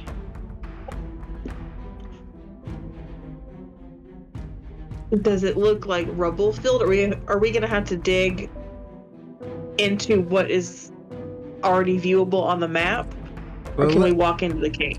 Let me ask you this: what order does the party want to go into the map? Go ahead. Grum is not the fastest anymore. Just saying. Here, let's roll initiative. Start from where we are and see what we get. All right. I was gonna say actually I would probably be behind Grum because just instinctively you travel as fast as your slowest person, and you're pretty fucking slow. Yes. Just really quick, I rolled a 12 on perception. Just based on that, how does the entrance itself look? With the 12 for perception, you would almost only hear the loud cries from inside the mine. But visually, does the cavern just look pretty standard, basic, nothing? Yeah, it looks like a nothing little touch shallow on. mine that would just have a lot of hammer picks in it. Okay. I think that would just kind of prompt him to say to both of them as we're like running up to it, no time to waste, let's just get in there and get out. Get in, get out. Question. Grum, is your speed slowed overall? Just top of game, my speed is 30 right now. And is that slower than normal? Yes. Okay, that's all I needed. Thank But you. it's a normal speed of anybody else. Right. Right. He's keeping up. He's not lagging behind or anything. That's average Correct. speed if you're Drova. If you're Drova? Some of her tokens are still in some of the maps. Deep cut. I'm just waiting for them to come up randomly one session and be like, oh my god, hey guys. We're rabbits. We're rabbits. Right. We're a cute little bunny. Frampt, you are first to go. All right. Well, I am going to. I just confirm this. Yep, 45 feet. I'm just gonna start heading in. 5, 10, 15, 20, 25, 30, 35, 40. Hello. Oh shit. And I run right into that guy. You see a gigantic shambling mound trying to get into this very tiny crevice here. And you hear voices crying from behind that crevice. I yell out, ugly. Sorry, I didn't sneeze. I This yell shambling out, mound ugly. looks at you and says, God bless you. Wait, what? He blesses I you when yell- you sneeze. I yell out, ugly thing. Oh yeah, I shouldn't re-equip that glaive. Ugly thing as I rage. Let's go ahead and do that. Ragey rage. Give me my 10 feet. And then, all right. And let attack. Yeah. Oh wait. You did give. No wait. Did you give the axe back? I did give the axe back to you. Okay, I couldn't remember. So does a 12 hit? A 12 does not hit. All right. Try this again. Ah, shit. An 8 hits even less. Motherfucker. Sorry, I'm debating if I want to use my heroic inspiration or not.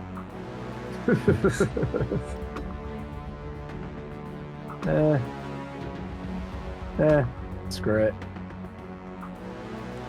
I'll just stay here. That's my turn. Okay. And the psionic shambling mound turns to you, and you see what reminds you of another lifetime. Tentacles raise up in the air and try to slam against you. For one miss with a 10, and as that hits the ground, you see another tentacle swing back and hit you with a 23. That one hits. And you feel this slam attack take 10 points of bludgeoning damage. So I'll go to 5.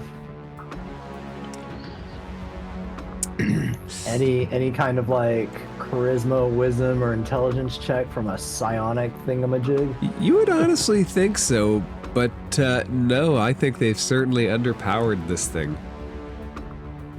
But you do see a couple little things scramble out from the bushes. This tiny little twig blight runs out, and he tries to scratch at you with his wee claws, which misses with a nat 1, which is kind of honestly is on brand. And then you see a needle blight appear from the other shrub, and it shoots at you with a needle for 18 to hit. And as the needle hits you, takes 6 points of piercing damage. The foliage is all attacking you. Place sucks. Echo. How does he feel having to fight rubbery? Bring to him a shrubbery. Well, he's big on trees, and the trees are hitting him. Well, I mean, I'm big on trees. I'm not big on creatures made out of plant matter. Okay. All right. Oh, man.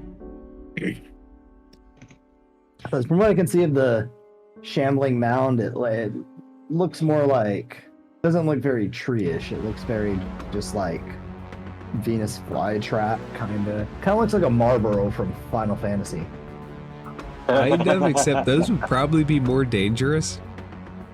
Oh my god, that's like a TPK, like when you run into one. Don't worry, you will run into things that can TPK you in time. Don't believe you. Echo, what would you like to do? I'm going to run up to the needle blight, and I'm going to try and smash it with my warhammer. Let's see what happens. That's a nat 20. I think that hits. It is. That sucked. 14. I thought that you would destroy it. 14? Yeah, because it was crit damage. So it doubles, right? No, we go by. Crit damage doesn't double. You roll all of your dice twice, and then you add your modifiers, right? So roll 2 d8s. Roll 2 more d8s. We'll add that. I can't remember how anything works. That is enough to destroy it flat out. So you swing into it, and the thing gives way underneath you and scatters into the bushes. Okay, and then for a bonus action, I'm going to throw my spiritual weapon next to the shambling mound. Dun, dun, dun, dun. I'm actually going to put it right next to Frampt, between the twig blight and the shambling mound.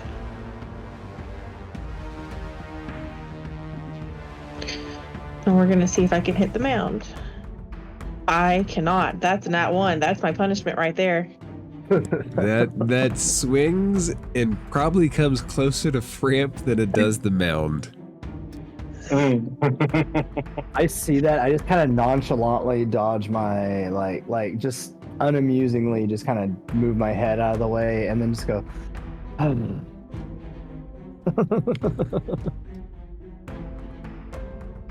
Echo, I'm assuming that's it. That leads to Grum.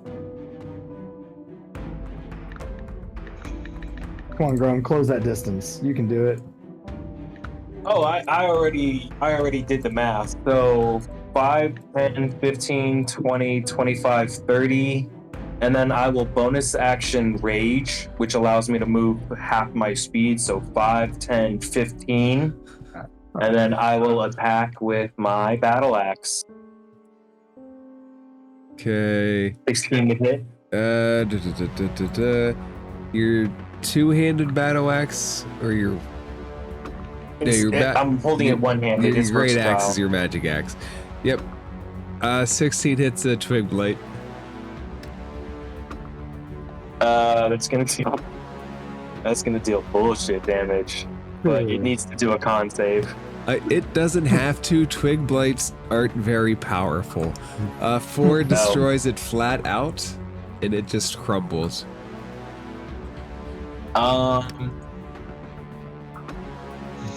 I cannot use my second action. No. Okay, well, yeah, that's it. I can't do my second action. But that's okay. My neck is glowing, so I'm not useless right now. Okay, Frampt.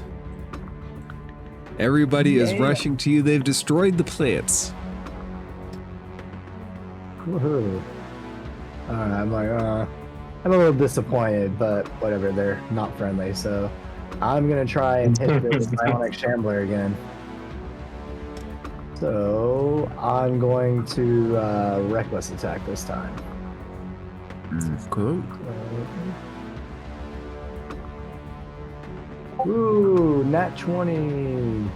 That hits. All right.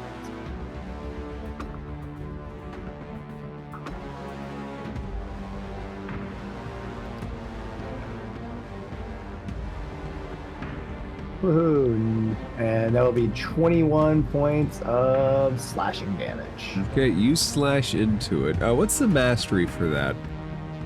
Oh yes, what is the mastery for that? I don't have one. Oh, that's right. I was supposed to do that last rest. Change that over. Yeah, I don't have it at the moment. I have to change that over next rest. That's okay. That's still a pretty powerful hit into this thing. You cut into it pretty decently. Yes, that's attack 1. And then attack 2. 14. That misses. All right. And then bonus actions. Anything in bonus action? Nope. Don't think there's anything I really need to do. Okay. That'll do. So, as you end your turn, it's going to try to slam you. One tentacle up. Oh wait, he has advantage because you reckless attacked, right? Yep. All right, so the first attack's a 24. Let's see if he crits, to be fair. Yep. I was gonna say, let's see. 24 hits. So, first things first. Take 12 points of bludgeoning damage, reduce as necessary. And then his second one tries to slam into your other side. For 2 13s for a 20 to hit. Oh, ouch. Good thing we're not going by double rolls. So he hits you on both sides. What size is Framped? It's 9 points of damage for the second. What size is he? That's what I'm trying to figure out. Where does that say? I mean, I believe he still counts as like medium. I think he's medium too. Have you used your enlarge feature? I have not used it yet. But here we Then go. yeah. Yep, medium. It'll be medium. Even though he's 7'2". So That's still medium. as he hits on both of your sides, he pulls you into its mouth and you are engulfed. You are blinded, restrained, and unable to breathe. Oh, fuck. You're in a shambling mound. Echo. Really quick, Echo, before you go, I want to retcon something. As Grum was running past you to strike that twig, he would have been like, "Hey, what was that stink eye for earlier?" And then proceeded. That's all. Sorry. It's honestly, in my mind, a little bit funnier if you ask it after Framped gets eaten. Same here, it actually is. Better. Like, this Okay, is just a retcon the retcon. I was actually thinking about it too, but I went with that one, so cool. I'm glad you guys agree. Yeah, that's way better. I love it. Bet. All right. Okay, so bonus action. We're gonna try and hit with the spiritual weapon again. Oh, I forgot to dole out a temp HP. For heaven's sake. Sorry. I will give it to. I thought that was to what he said first. My bad. No. I'm sorry. All right, sorry. I don't want to forget again, but it's gonna go to Grum because he's the only one close enough. So.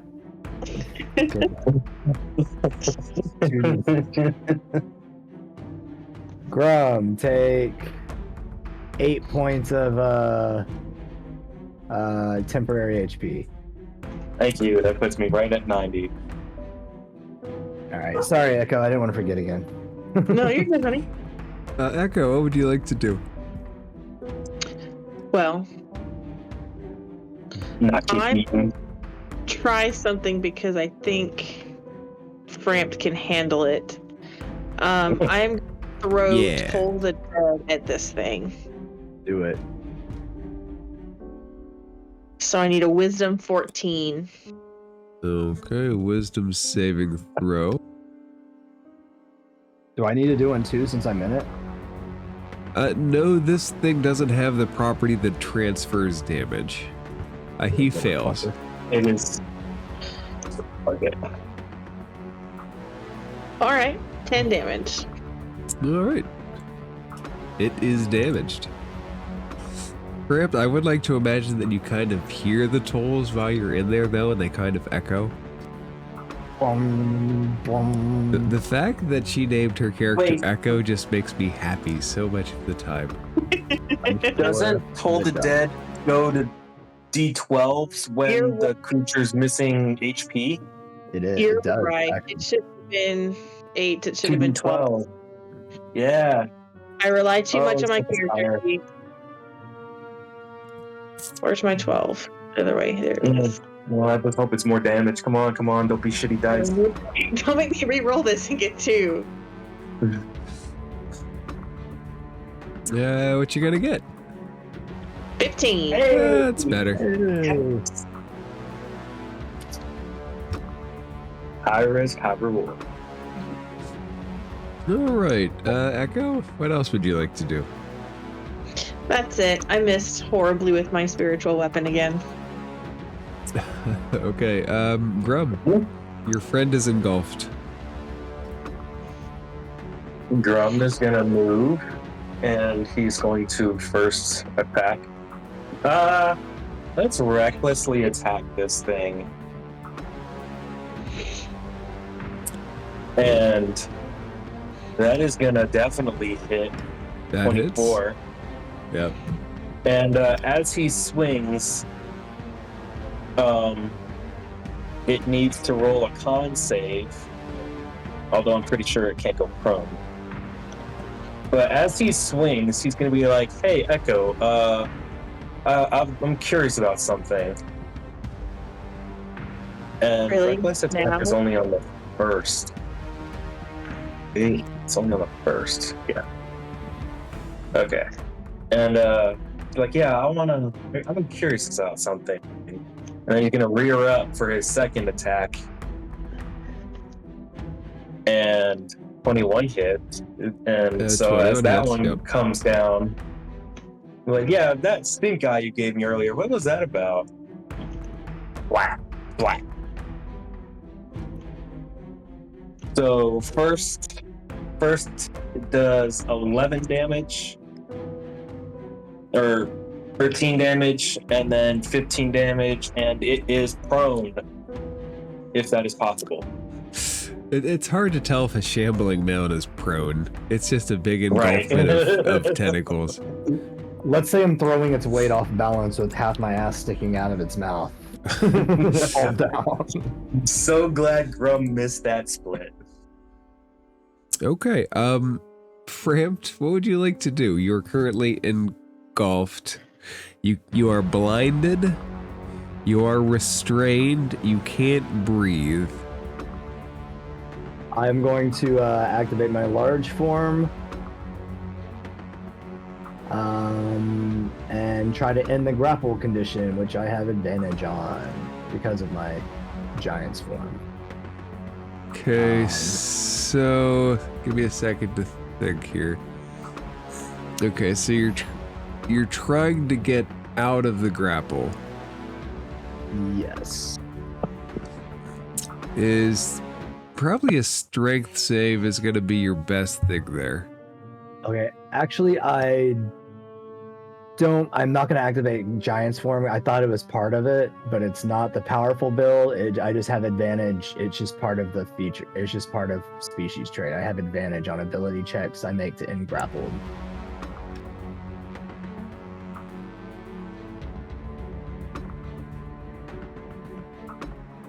All right, make a dexterity saving throw. Not a dexterity, a strength saving throw. Strength saving throw. With advantage? Also, DM, I just realized when you enter rage on your notes, on your sheet, it actually adds the +2 automatically. So those, that 11 and 13 are actually the max damage.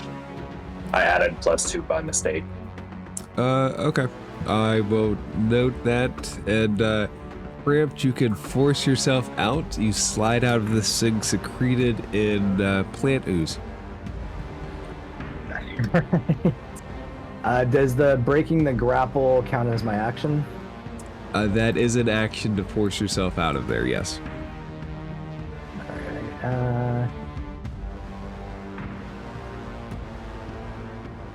Alright, I'll stay where I'm at. I'm going to just like spit at it. I'm just gonna like spit at it.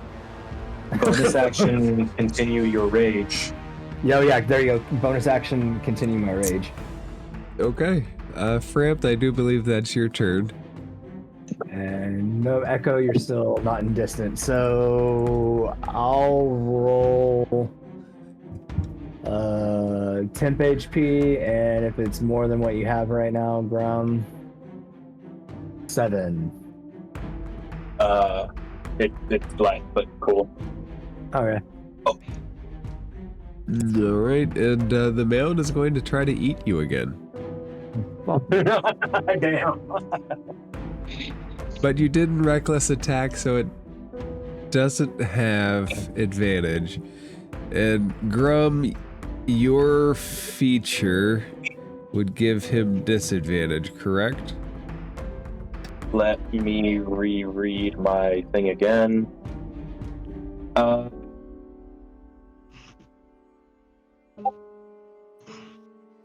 I have 2. I'm not sure which one. So the Protectors, Ancestral Protectors says, while raging, the first creature you hit with an attack on your turn has disadvantage on any attack that isn't against you, and when the target hits a creature other than you, that creature has resistance to the damage dealt by the attack.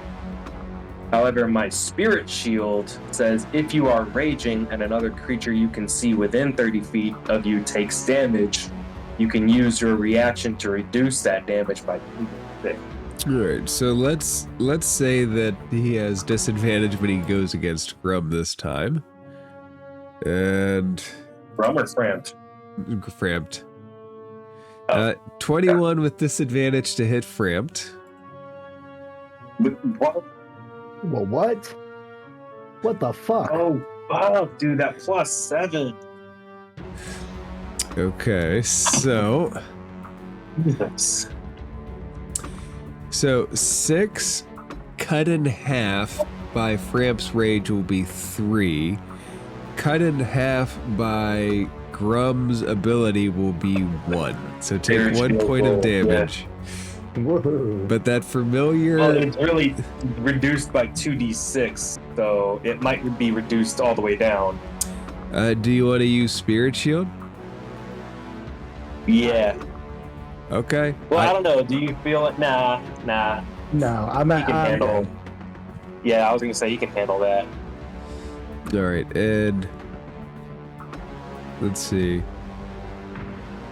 God forbid Echo be my reaction time.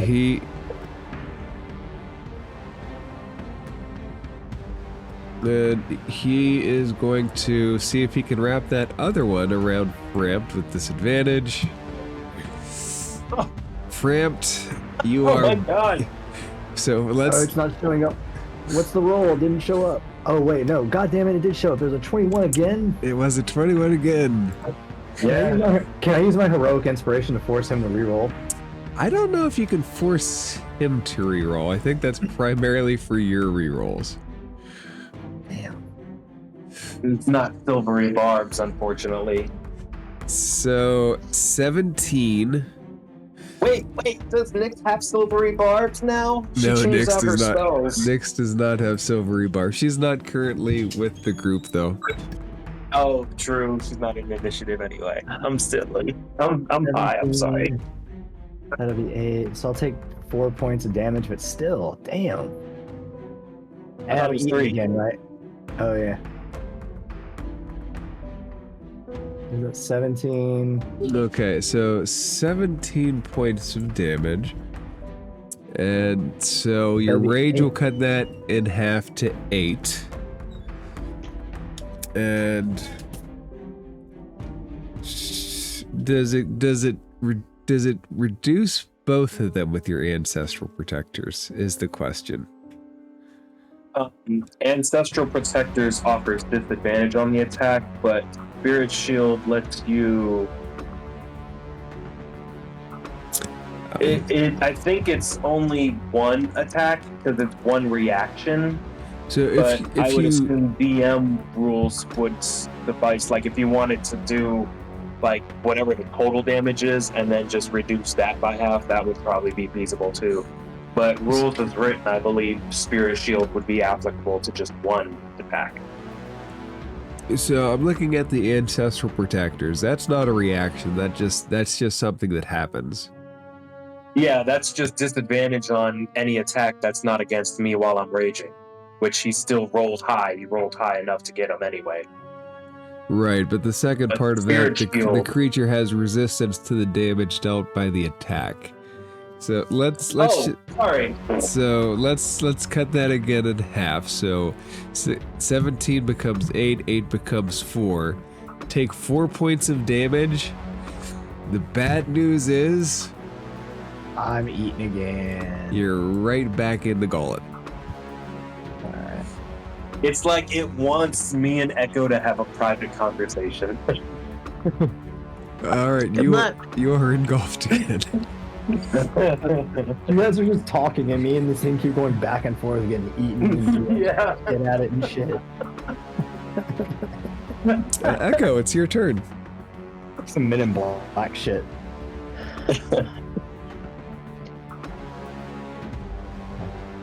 So I'm gonna swing around here.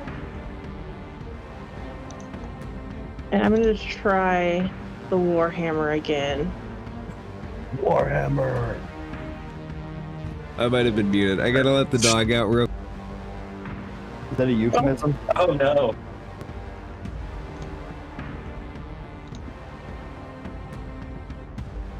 I just want to use my new feature, y'all. That's all I want. I want to see your new feature, damn it. I use my new feature. It's a. I'm gonna go ahead advantage on- and spiritual weapon. I love advantage on For initiatives. heaven's sake. Dude. I was rolling There's good. no joke right now.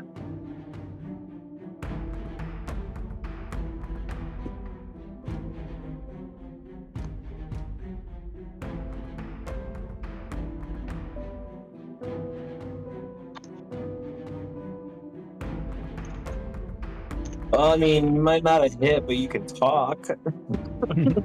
I see the silver lining with that.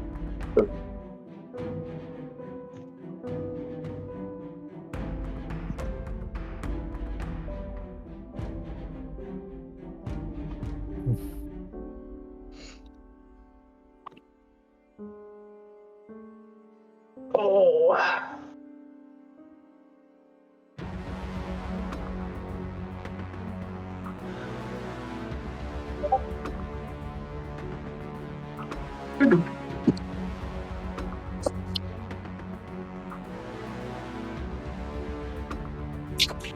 That's so quiet on this. What the Right. fuck, y'all? I'm just Why waiting are for him we to so ramp quiet? it. I was actually just getting water. I need to get something to drink. My throat is so fucking hot.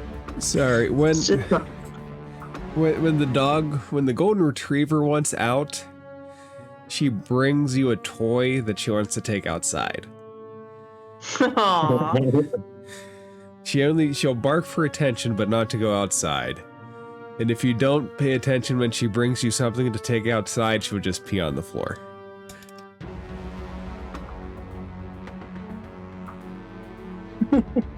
Echo, what would you like to do?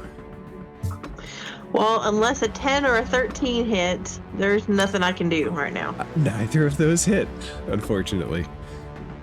Then I'm all done. Grum, Is she gonna respond to Grum's inquiry at all? She's gonna give him a look. Is Frampt eaten right now? He's currently like in this thing, right? Bram's eaten, so he Yes. technically can't hear anything you're saying. Right. So he's gonna kind of just give Grum a look and like gesture to Framp's feet hanging out of this thing, and just be like, "Can we talk about this a little later?" That's, I guess, whatever. I mean, that seems like as good a time as any, but that's fine, I guess. While this is going on, you both hear a voice in your head. My voice going, "Get the fuck to work."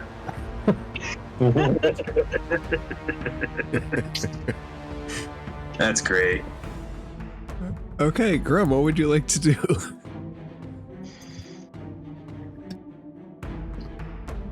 Grum wants to fucking talk. No, I'm just kidding. Yeah, Grum is gonna. I wish we had. Let's reckless attack again. 5. Yeah. That's gonna be a 18. That hits.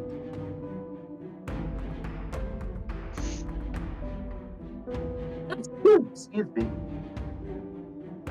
Excuse me. Oh, I'm sorry. Okay, 9 damage.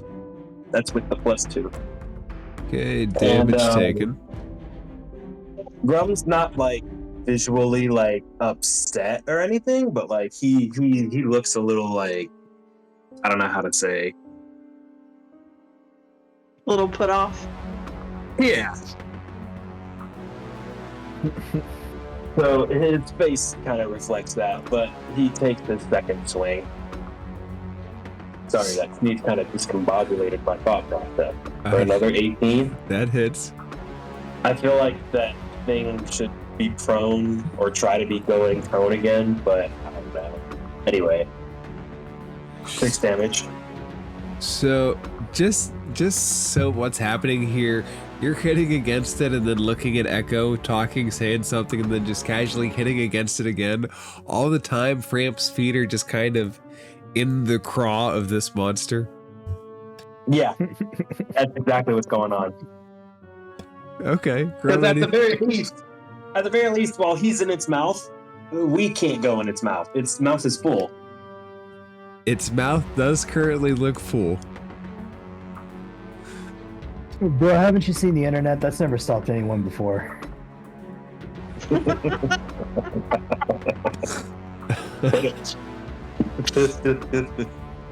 Oh, okay. Framp, what would you like to do?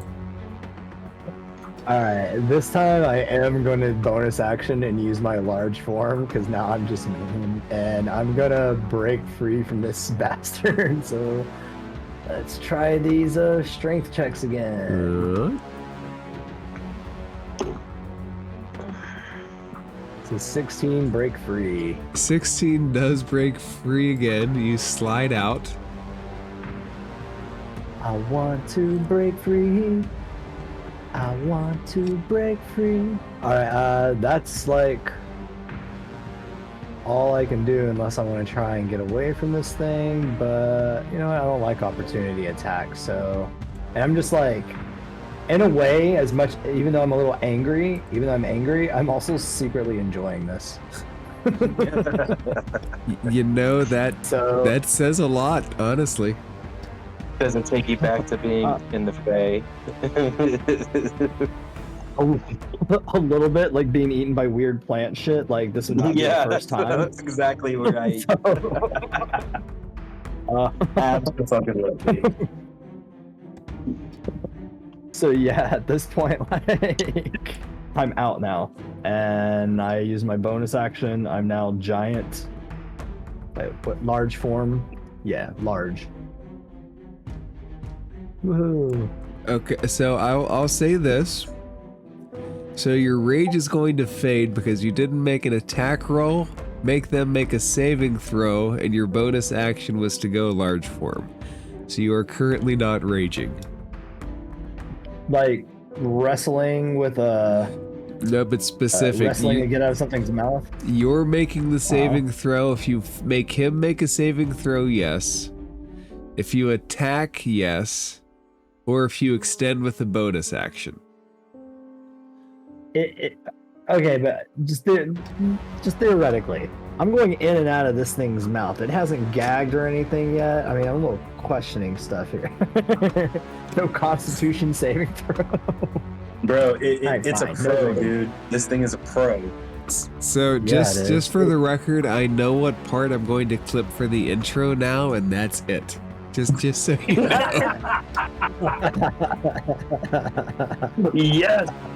Yes, I win. I win.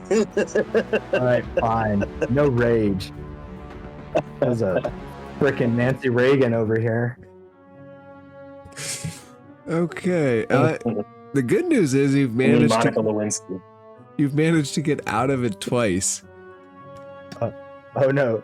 Listen to Monica Lewinsky or listen about Nancy Reagan's reputation in Hollywood.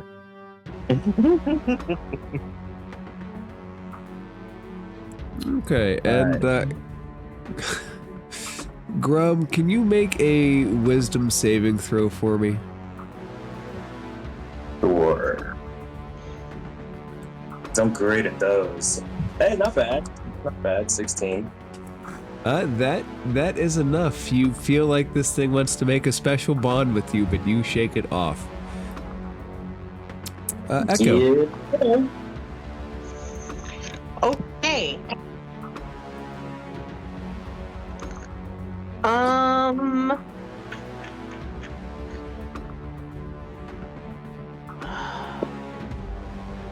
All right, one more time. gonna try the Warhammer.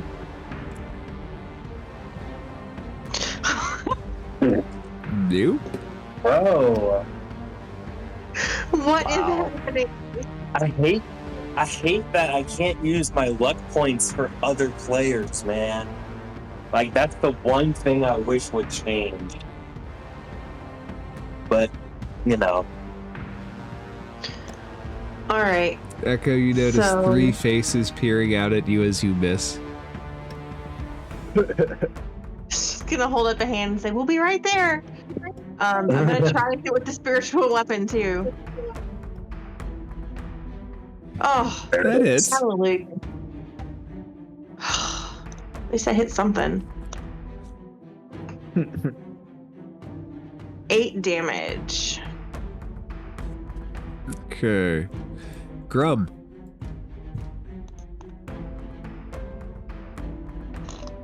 Let What, my us. What was that? I said I want my glaive back. I'm just pouting. Oh, poor baby. You're mad about a lot of things right now. See if I can find a nice Alright. solid rock to get me through until we get to Phandalin. Alright, reckless attack again with the battle axe. 17 hit. It does. Yay. Alright, that's gonna deal. What is that? 6 damage? Yeah. But yeah, that sucks. It's And we'll damage is do it again. damage. Okay. What? Damage is damage. This Yeah. thing looks get a looks second pretty attack. goopy now. That hits. There we go.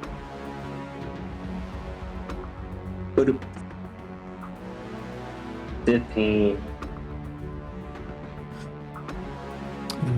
Okay, 15. Yeah. You get no property. Grum strikes critically and just says,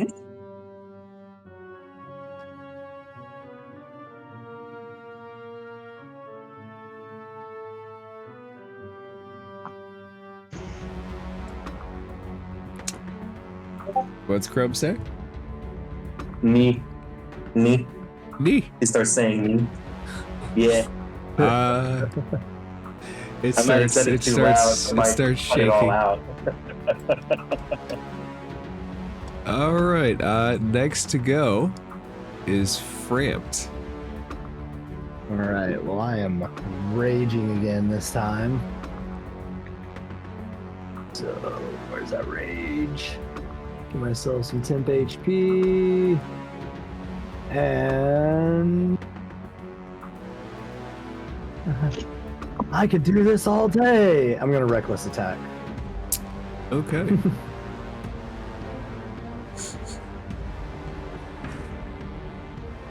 Ooh, 17. 17 hits. Yay. You guys are just wailing on this psionic shambling mound. Yep, an 8. Because what else do we know what to do? Well, one of these, I want my Mage Slayer feat to come in handy, so, anything psionic I'm down for. So 10 damage. Okay, damage taken. Yeah, mine doesn't automatically add rage damage, by the way. If you go to your features tab and click on Rage, scroll all the way to the bottom, you'll see an option. If you click on the drop down, you'll see Activate Rage. That'll do all of the stuff for you automatically. It's a brand new thing with the update. I don't Like see if that. you look at your attack damage before and after, you'll see it at the plus whatever. Yeah, there's a little thing telling. Oh, there we go. Now I see it. Mm-hmm. Gotcha. Oh. Yeah, and it changes the whole information tab, shows you everything that you get from it and how to keep it going. Oh, nice. After All right. 10 minutes All right, well, now instead of 1. All right. Well, second attack. 18. That hits. And It's not very good. 7 points of slashing damage. Alright, it's not bad. This thing looks horribly, horribly beat down now. Alright, he should. And he looks at you, Frampt, as you're done, and you see tentacle number 1 fly into the air, With disadvantage. and he misses. Woohoo! Mhm. And he will still try to hit you with tentacle number 2, which hits. I kind of want to see if he would. Well, the disadvantage, remember? Yeah, but he reckless attacked, so it evens out. Oh, true. Forgot about that. Okay, so 11 goes down to 5, goes down to 2. Take 2 points of bludgeoning damage as it hits your side. Oh no, not my temp HP. Echo.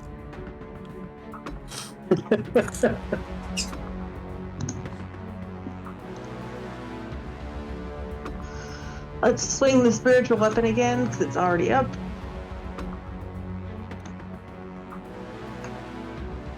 There we go. Hey, that hits. That's Yeah. better. Ew. That's less good. 5 points is 5 points. And then let's do another Toll the Dead. What'd we tell him?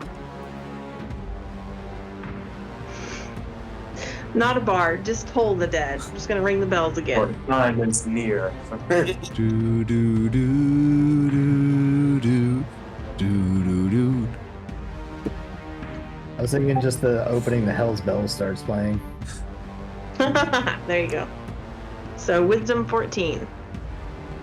Okay, wisdom 14 for an unwise creature. Who makes it? That tracks. Okie doke. Right. Grum Skull Crusher.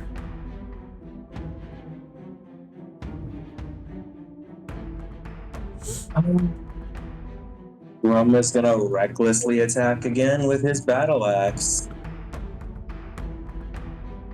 That was almost a nat 20. So That would have been definitely- great. That hits though. That's gonna be 10 damage. Followed by another one. Oh. Some more damage. That's Good. much better damage. 12 damage. And this thing is hanging on to life by a thread. Get him, France. Rum is really Yeah. kind of like, you can see his irritation coming out. He's taking his frustration out of this thing. There we go. Ramped, your turn.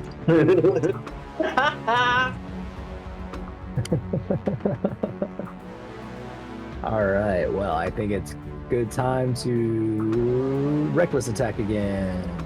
Yeah. Woohoo. 21. I'm gonna go ahead and say that's gonna hit That hits.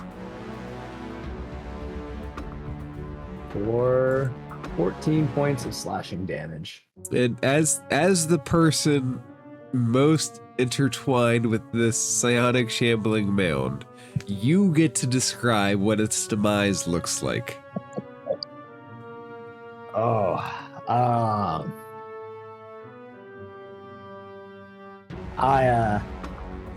when it opened, the first time it opened, whenever it opens its mouth wide, I shove the glaive through its mouth and out through the back, and then pull the and say, "Eat on that," and then do it just one, and then just do it and then I pull it out, and then do it one more time. You know, since it ate me twice. What? The double tap. And it succumbs to your blade and collapses what remains on the ground.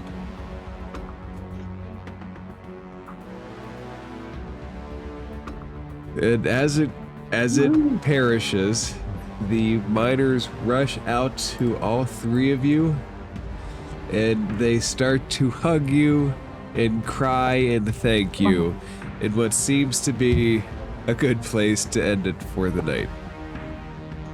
Do any of them look hurt before we go? No.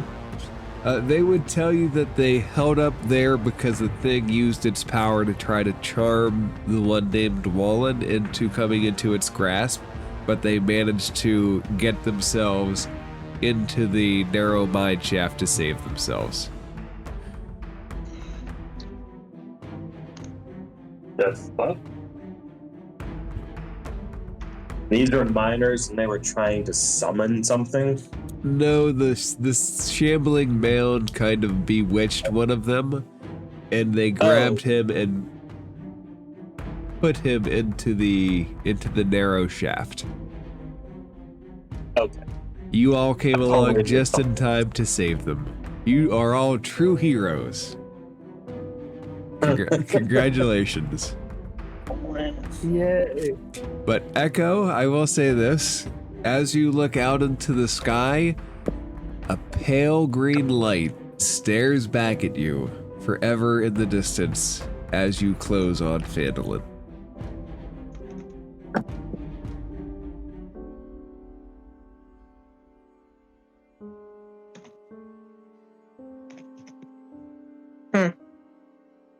We're all home.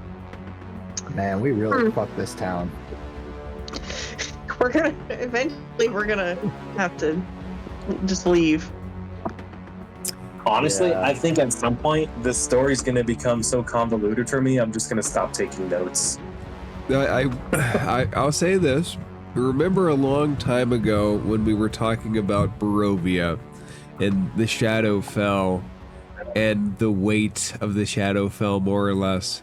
And I told you were all heading towards a place that was worse than that. Yeah. That's still in play. That's absolutely true. Oh, great.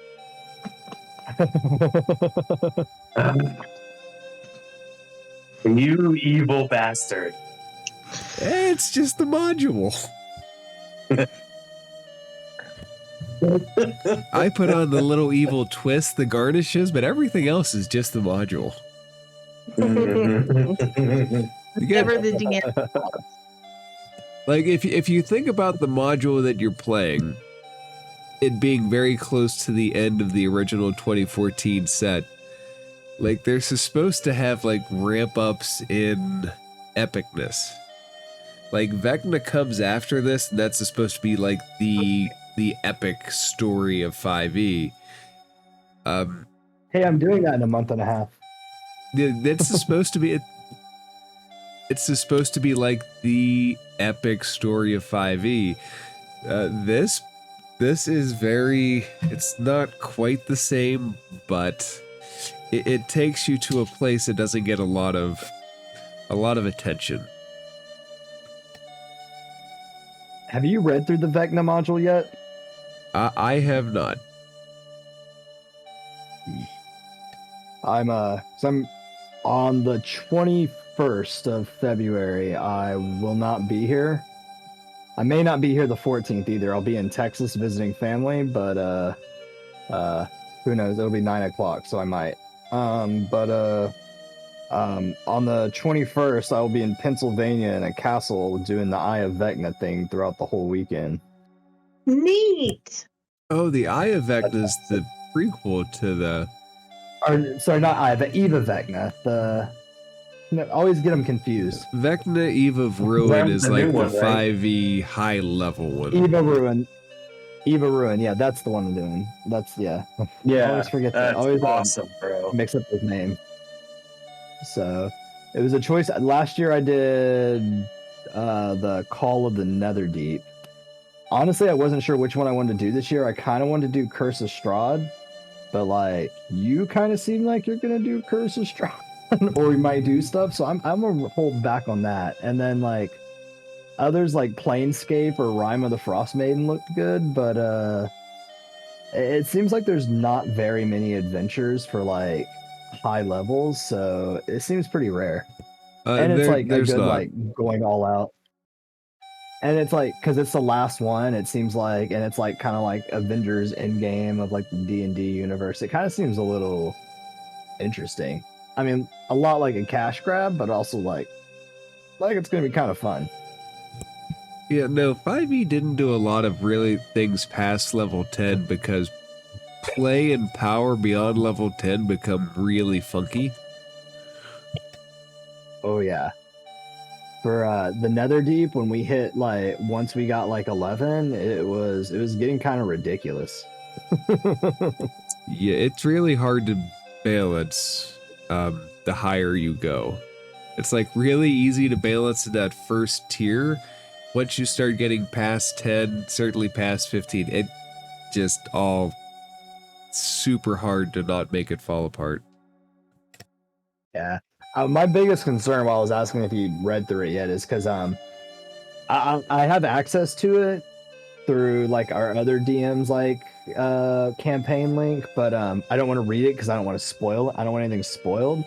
But for this thing, I thought we were going to be able to use the new 20. I assumed we were going to do the new 2024 rules, but it looks like since the monster manual's not out, they're going to stick to the 2014.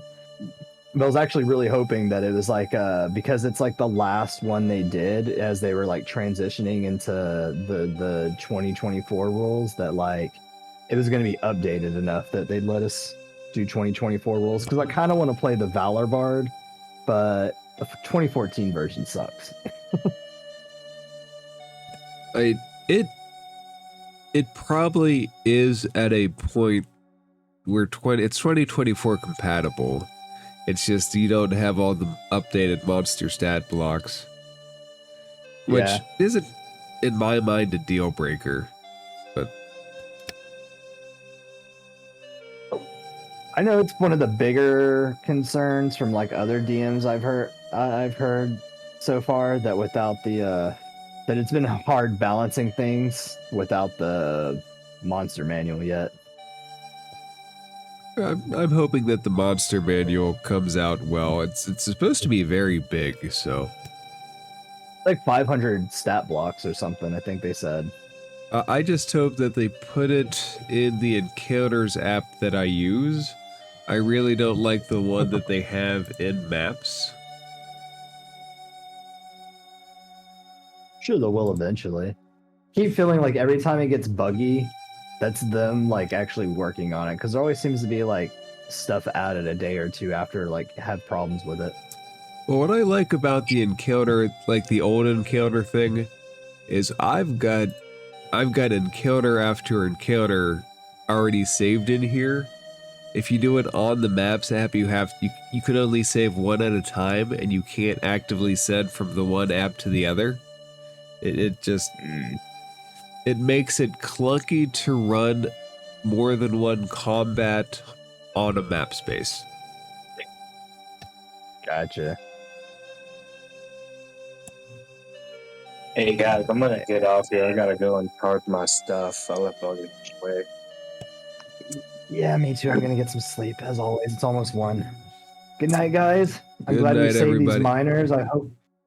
I hope that these 3 little guys we saved doesn't mean that like 6 people died in Phandalin, but you know what? Maybe Barthen's dead. We don't have to worry about his pissy attitude anymore. We just kind of solved that problem. I am excited the more we return to Phandalin each time. Yeah. That scares me. More fuck shit happens.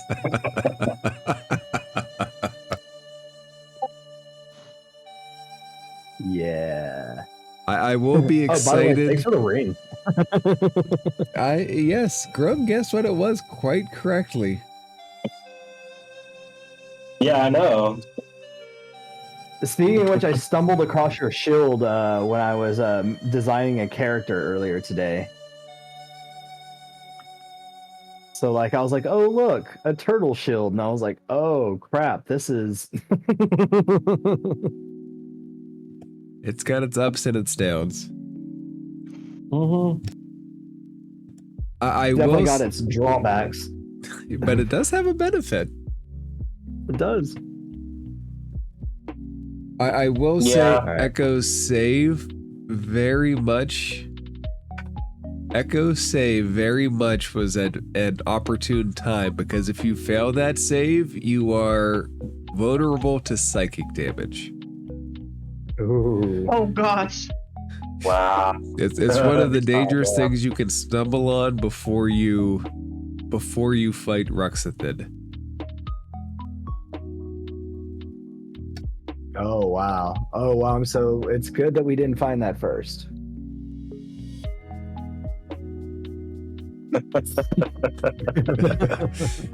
It can be good when you don't find that. It's not something that would have went away after a long rest either. So it was a very opportune time to make that save. Always send in the cleric first, guys. That's the lesson. Squishy shield, go. Well, Right?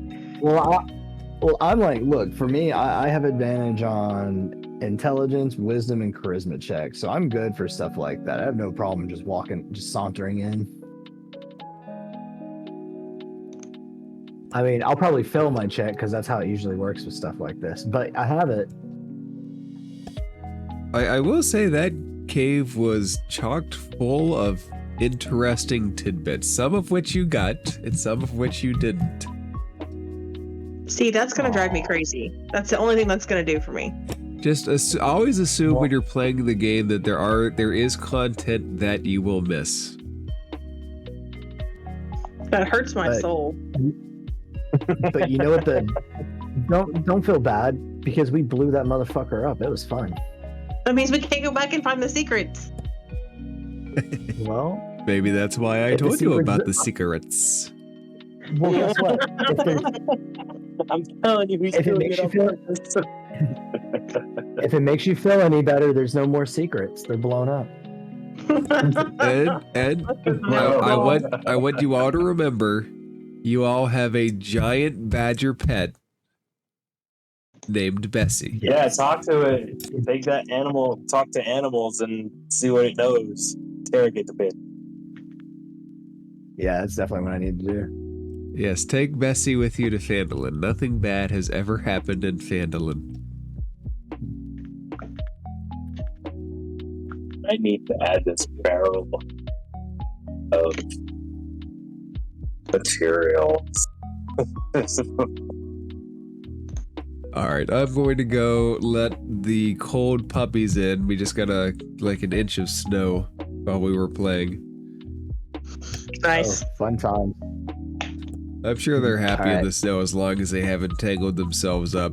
They love zooming around. Oh yeah, Snowman's dog is crazy. I know. The new dog we have went nuts and it today when I took him out. New puppy? Yeah, I got a 1-year-old poodle. Aw. What's the poodle's name? His name is Moose. Moose. Yeah, I don't know if he's gonna stay, but he's objectively a really great dog. That is awesome. We'll see. Yeah, Moose loves.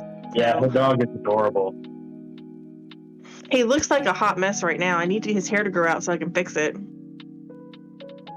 I can't wait to clip the intro for this. It will be very fun and it will probably end up as a short.